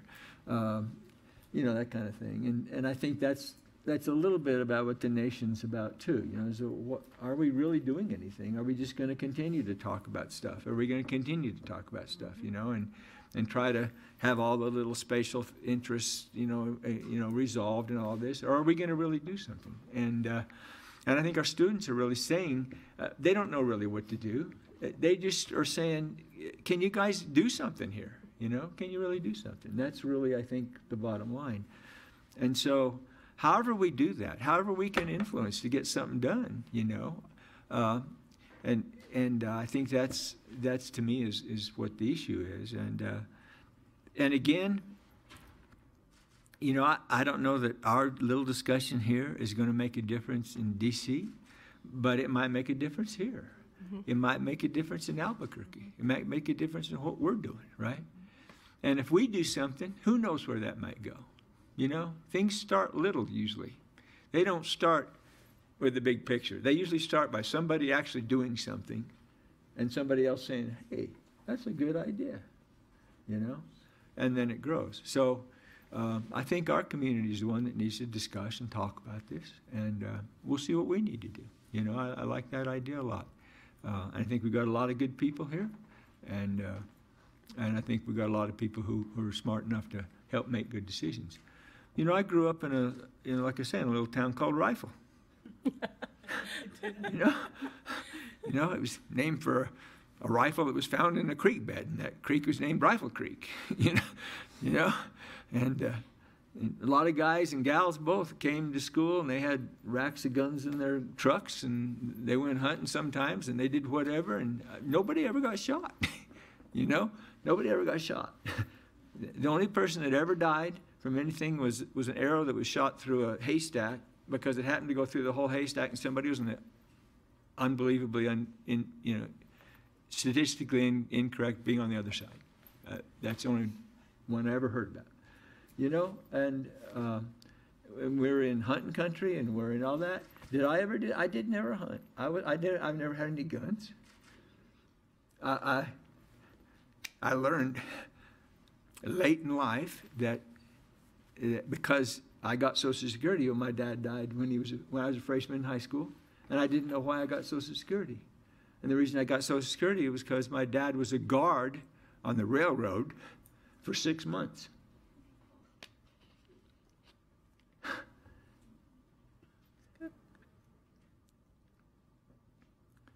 And I asked my mother, I said, "You mean my dad carried a gun?" Because I'd never, ever heard my dad ever talk about a gun. He was a musician, you know, played the piano, you know. So guns, you know, have a place. They have a place in our society, but they also have a place not in our society. And so how do we work that out? You know, how do we work those things out, you know? So I think it's important. So let me ask the wish of the board. Do you think I put this out as kind of a drafty thing, right? It doesn't have to be acted on. It can be something that people can talk about. I don't care. We can postpone any action on this. We can take action on it. Well, I've heard several different things about the board. Mostly I've heard a little bit about maybe more discussion with the community, maybe not necessarily taking direct action here. What is the idea of the board in general? What do you think? I mean, personally, I'm happy to move for approval. But listening, I mean, the primary thing was the fact that students would like to be here and aren't. And I think that having an opportunity to hear from a broader voice, more people, and really having an opportunity to talk is important. And so, and that's again not to discount all of the voices that were here, but we need to hear the human beings that walk into those schools every day, and what is it going to mean? So to postpone with the real intention of having it back on the agenda later on and giving people more of an opportunity. Does that sound like a kind of a general consensus? I mean, and Dr. Piercy, school's out right now, so just even getting the students, I mean, they're out, so that's a difficult one right now. Well, I think, again, the very last now therefore that I put is really where I was leading to some extent, and that is that we're going to continue to lead and participate in meetings and community with members and organizations to try to understand how we improve school safety. And there's a lot of things here that are part of that.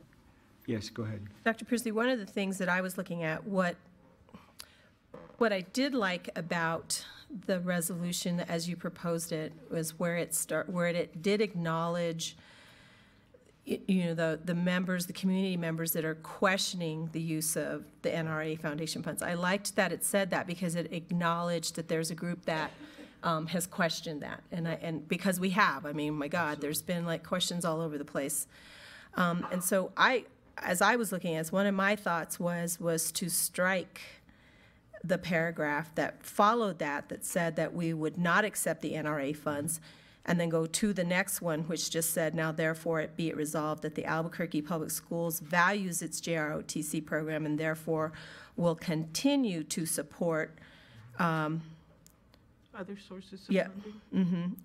Equivalent to the I think what I'm trying to say is like not necessarily stating that we're gonna like get rid of the funding, but we continue to support it, but we're also acknowledging that we're valuing the questioning of those funds, because I think what it is what I'm trying to say is that it sort of just recognizes that in our discourse in this process, we're going to listen to both sides, so that our resolution says we're not getting rid of JROTC.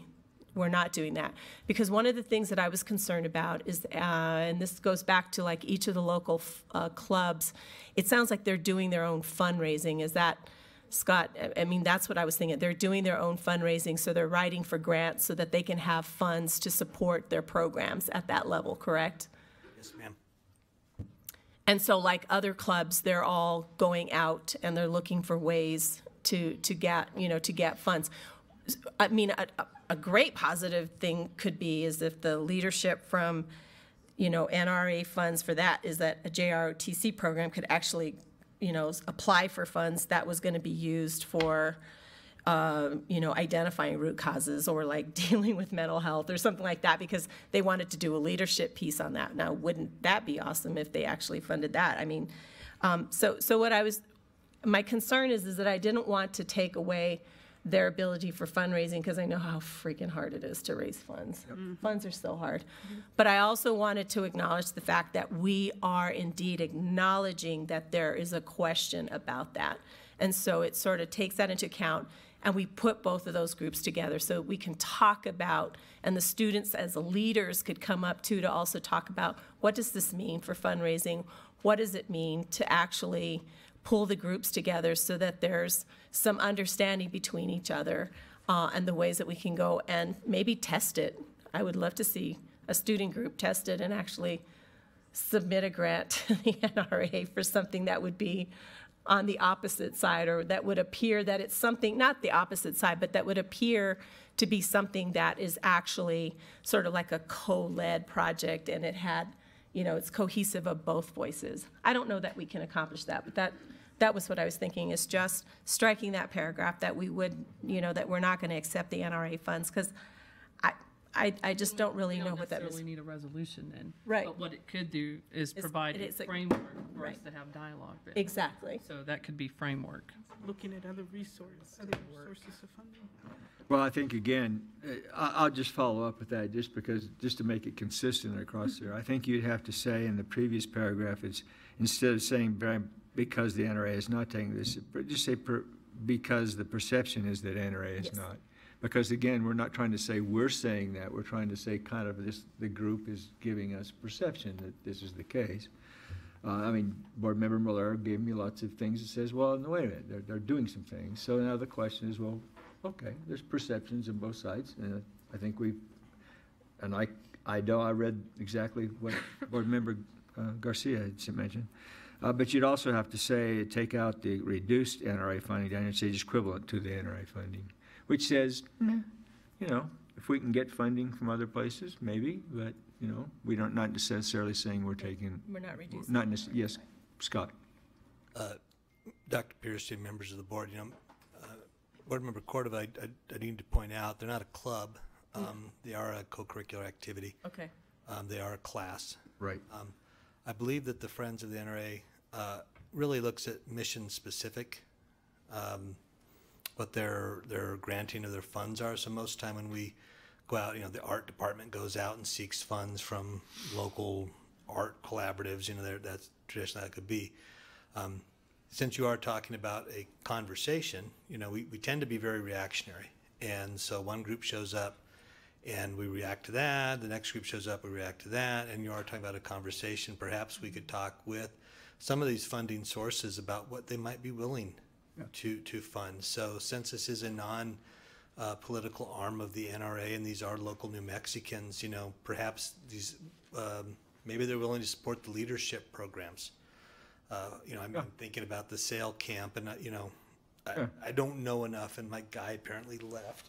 So, but I'm just saying, if we're going to have a conversation, then let's have a real conversation with the people that have taken the time and the energy to sit through one of these meetings, and ask them what they might be willing to do. Because maybe we don't have to buy, air rifles solely with those funds. Maybe we could look at other opportunities and other options that might work for that group. Might not. They have their own mission, but there may be ways to work with the people that have been very, very generous to us and very, very willing to work with our students. So. Sure. And I think to some extent that's that second paragraph that says we'd be willing to seek funding support from other sources, maybe equivalent to the JROTC or the NRA or other sources. I don't think that's necessarily saying we wouldn't take NRA funding, but I think it's saying how do we actually kind of continue this discussion a little bit, and see what we think about it. So are we being vague in how we're going to work this? That's what it sounds like to me. Well, it's a little bit vague. Yeah. Yeah. Well, what it's you know, again, I think what Board Member Montoya Cordo is saying is that, you know, it does acknowledge the fact that there are some questions about this, and that generally speaking, we need to continue the discussion on this, which is kind of the last paragraph that I have here, is that we really need to continue to work with our community members and understand really what the issues are. It's not quite as specific for local, which is something we might like to make it more specific here. In other words, saying, you know, this is Albuquerque issue. I mean, I like the idea that let's look at what we can do in Albuquerque, what we do in New Mexico, what we actually can do here, and let's work with our people here, you know. Let's not worry necessarily about the national level, because we can't really, tell you the truth, affect the national level anyway, other than who we send to Congress. And we got 2, 3, you know, not many we can send to Congress even. So, you know, that's the kind of the idea. There's just so much energy and time put into tearing each other down based on our beliefs and our values. Sure.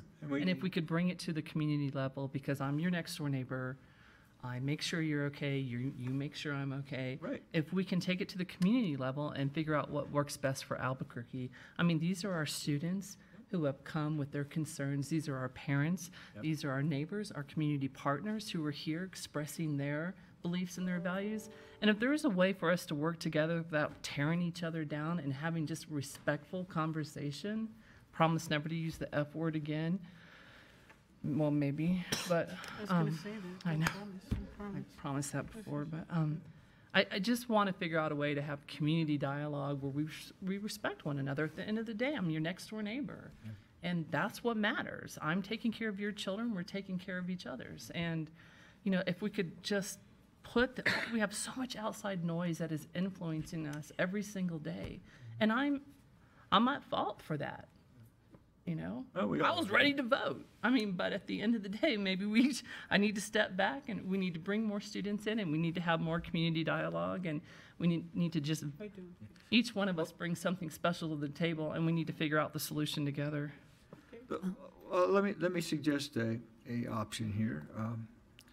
Let me take kind of the conversation that we've heard here. Let me rework this a little bit. In terms of some of the ideas and thoughts here. Let me see if I can make it a little more Albuquerque specific, you know, in terms of what we would do here. I can work with Scott a little bit to say what are we going to maybe do specifically in terms of, you know, I made it pretty general because I didn't want to commit the staff here to anything particularly, you know. They kind of looked at what I first wrote and says, well, wait a minute, you know, what are you committing us to here, you know? I was committing them basically to the national leadership, a role of all possible solutions. But so I could do that, and when the other students get back, or when we have the opportunity to meet with them, we can meet with them. We can meet with our folks here that have been so gracious to stay around for this whole time. Thank you very much for being here. You're welcome. You know, I got a couple of emails, and I hope I was respectful and said, hey, look, please do come and talk to us. Please come, and you guys did. You guys did come. You know what I mean? So I appreciate that greatly, because I think it is important. I think it is important to hear what we really are doing. And, you know, when we have our communities here that are really trying to work with our kids and to help our kids and to do that, that's the point, isn't it? Mm-hmm. It's not the outside. It's what are we doing here? And so I think that's important. Dr. Piercy, if I may? Yeah. One of the things that I want to make, this has been a wonderful discussion, not easy, but really very interesting. And I'm sorry that the students are not here. Yeah. Because if they had been here, they would have been able to see us modeling the very thing that we want to teach them. It would be a wonderful learning experience. Talking about, you know, ideas, philosophies, experiences, sharing those, being respectful of what we hear, having people that are coming from the community who care enough to come here and share their information with us, and how we are willing to stop everything and really take time to listen and dialogue. I don't think we could have a better lesson plan than that to be able to share with our students. So thank you. I thank you for your commitment. I agree, and I think to take a little bit of lead from what Scott said, and he said, you know, let's try not to just take a knee-jerk reaction. Let's think about this a little bit. Let's talk about it a little bit. Like I say, I'm a little impatient all the time. I like product. I like to get things done. I like to, you know, make progress. But progress a lot of time is made over time. It is not necessarily made in an instant of reaction.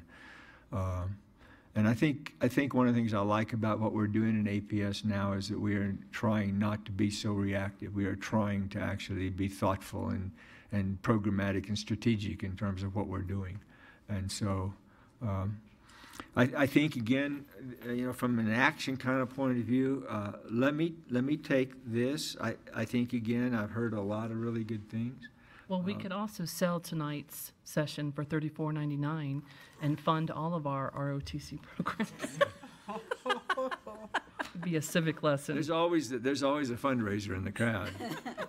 Yeah. And so let me do that, and we'll kind of postpone this. And again, you know, I've been thinking about this since March 7th. Is that, well, how can I bring this back, or should we bring it back, or when should we bring it back, or what should the discussion be about, you know? So kind of the last Wednesdays kind of pushed me over the edge, say, okay, let me bring something back here, and let me start the conversation here, right? And we probably just need more conversation to see what we're doing. So I think that's kind of what I'd like to do here. So we'll postpone this. I will take the action to kind of work with this. I can work with some of you again, you know, on some other things about it, because we need to have probably some background evidence to talk about. Well, you know, when you tell me NRA's doing this, we got some things here. But other people say, well, NRA's doing this. Well, we got some things there, okay? So is NRA even the question mark here? Or should we be talking about school safety and how that's really working relative to what Scott's doing? And so those are all the things that I think we need to put together. So thank you very, very much. I was very nervous about this because I didn't want it to be a bad situation. I wanted to have a creative conversation, you know. I think it would have, like Superintendent Reedy says, if we could have had students here in a polite and respectful way to have some, you know, some of this discussion, and also to hear it, you know, and hear the board members talk about these. I think that's a good thing. So maybe in the future we can do that a little bit more. I didn't really get quite as much contact information about the people I talked to. I got some names, but I didn't really get emails. I didn't get something I could really communicate with them, you know. I thought maybe they would communicate with me because it's easy to find me, you know. Yeah, I guess look on the web and I'm there, you know. But so I will probably do that here and see if I can work with them a little bit and see if we can work out some things to talk about. But I appreciate greatly the board members. Thank you very much, everybody. Appreciate all your comments. So let me go on. I know we've got some other items here. Board member comments. Have we had enough comments, or do you want to comment? Because there are other things to comment about, obviously. You know, you were never at a loss. And thank you, people, for being here. Appreciate greatly. Thank you much. Our staff still has to stay, see, because they're... Don't go. Don't go. I just open it up. Do people have any particular comments? Something that's really a burning issue? Well, we got burning issues, I know, but maybe, what can I say? We did have an election. We do. D-Day is June 6th. D-Day is June 6th. I can tell you right now, I know where I was sitting when Robert F. Kennedy was shot. I can tell you right now, I know exactly where I was. I was actually watching the TV of them going through. And then all of a sudden it came on that he had been shot in the kitchen. I says, what? I was watching the TV. You should have been in school. I was in school. I wasn't born yet. Yeah. Oh, I'm sorry. Sorry for that. There's always someone who uses the age card. Yeah. Anything from anybody? Just tell me. Board member Peter? So just real quickly, just because we haven't had a regular meeting since the end of the school year, just the things that go on in schools at the end of the school year are absolutely amazing. Authors Circle presentations at Hawthorne and Science Fair at Emerson, and music and all sorts of things all over. Schools do amazing things. And just one other little added with more to come later, Hawthorne is not closing. No, it is not. Whittier and Los Padillas are doing amazing things, as is Hawthorne. And thank you from the bottom of my heart to Dr. Gonzalez and Dr. Blakey and the staffs at those schools, because they have been under assault and have more than risen to the occasion and deserve incredible recognition for that. Agreed completely. I just want to add that another celebration for us over at the Department of Workforce Solutions, we kicked off our internship program for the summer, and so we have some students from Rio Grande and also one from Sandia that came through. And so yesterday they kicked off with the, well, no, today is Wednesday, so it was Monday and Tuesday. They had 2 full days of orientation.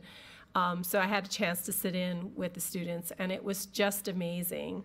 They had an opportunity to go through what we called sort of a mini new employee orientation. So they were learning about all of the things that are associated with being part of a bureaucracy, you know, like the sexual harassment awareness training to the security awareness training that they all had to go through.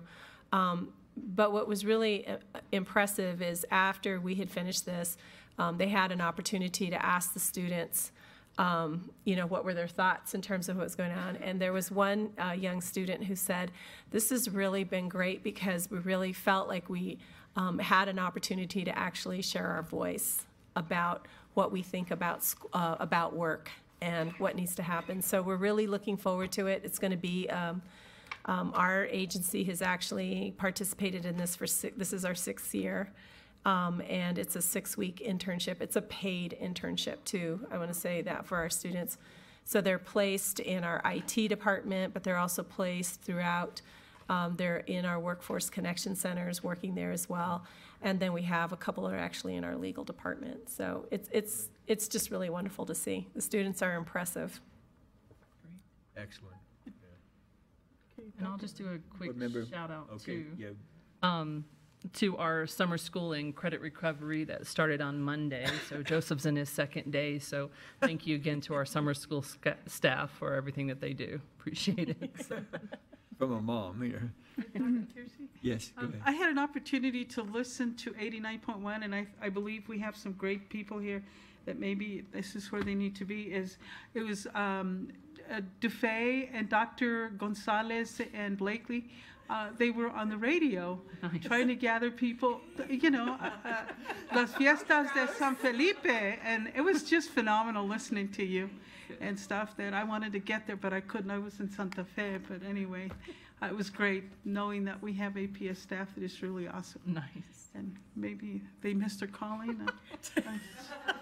Radio personalities. You got another radio option. Personalities.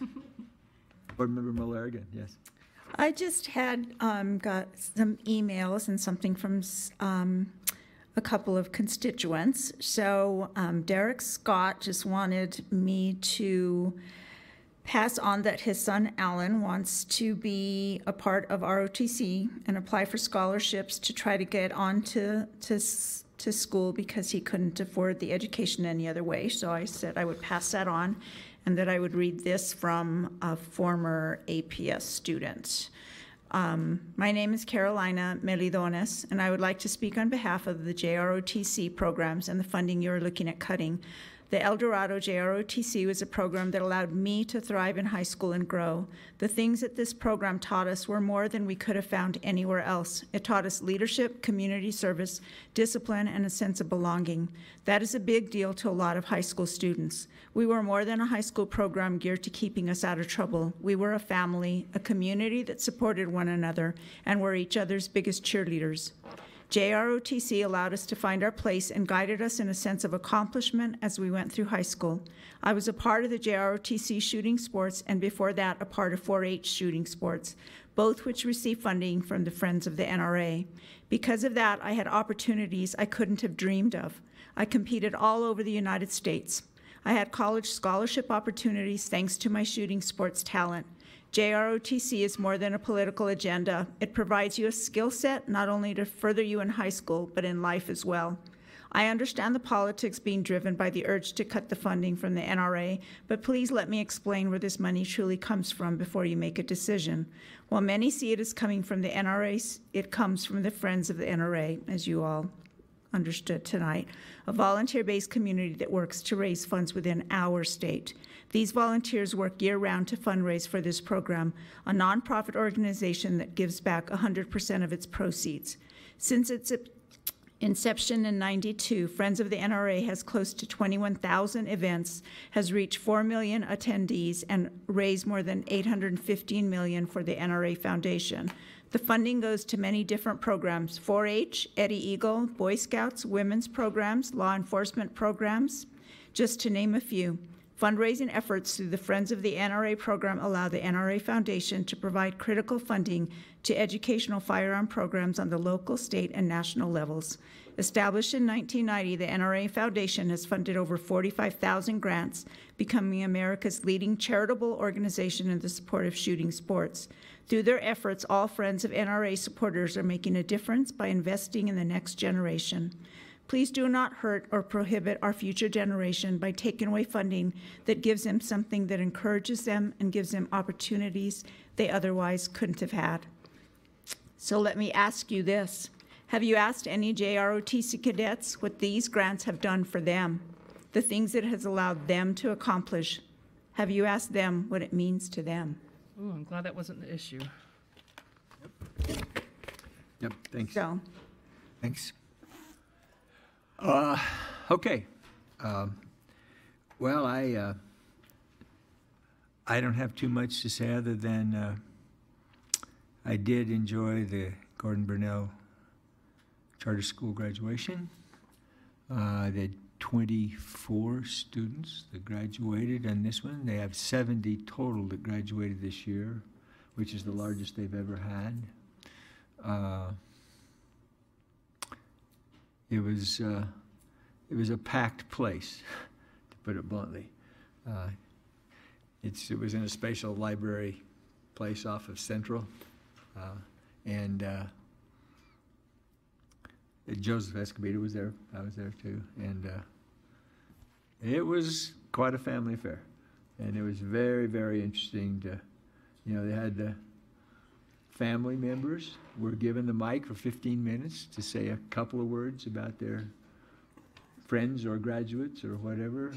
The graduates themselves got a chance to say a word. They were proud. It was special. I think our whole judicial system could learn a lot from what we're doing. I think the ability to prepare our people who are incarcerated or whatever with job skills, with workforce capabilities, with the ability to have some pride and confidence in what they're doing, and to go out and actually get jobs and to actually be contributing is where we ought to be going. And that's where the Gordon Burnell Center is helping us. So I just think that's a great thing to say. So appreciate greatly all the comments from the board members tonight. So with that, I'll announce the upcoming meetings. Next board meeting will be Wednesday, June 20th, here at 5 o'clock. And the next Spatial Board of Education meeting will be Monday, June 25th. And as a comment on Wednesday, June 20th, I will ask Board Member Garcia to preside at that, because I will be on my 50th wedding anniversary trip down to this. Congratulations. For you. And I will not be calling in. I will not be here either. So thank you, and we are adjourned. Thank you, people. Appreciate it. Thank you. Yeah, great comments. Great comments. Are you going home or are you going somewhere else? No, I'll take you home. I'm supposed to ask you if Have fun, Dave. Yeah. Will you be here Monday?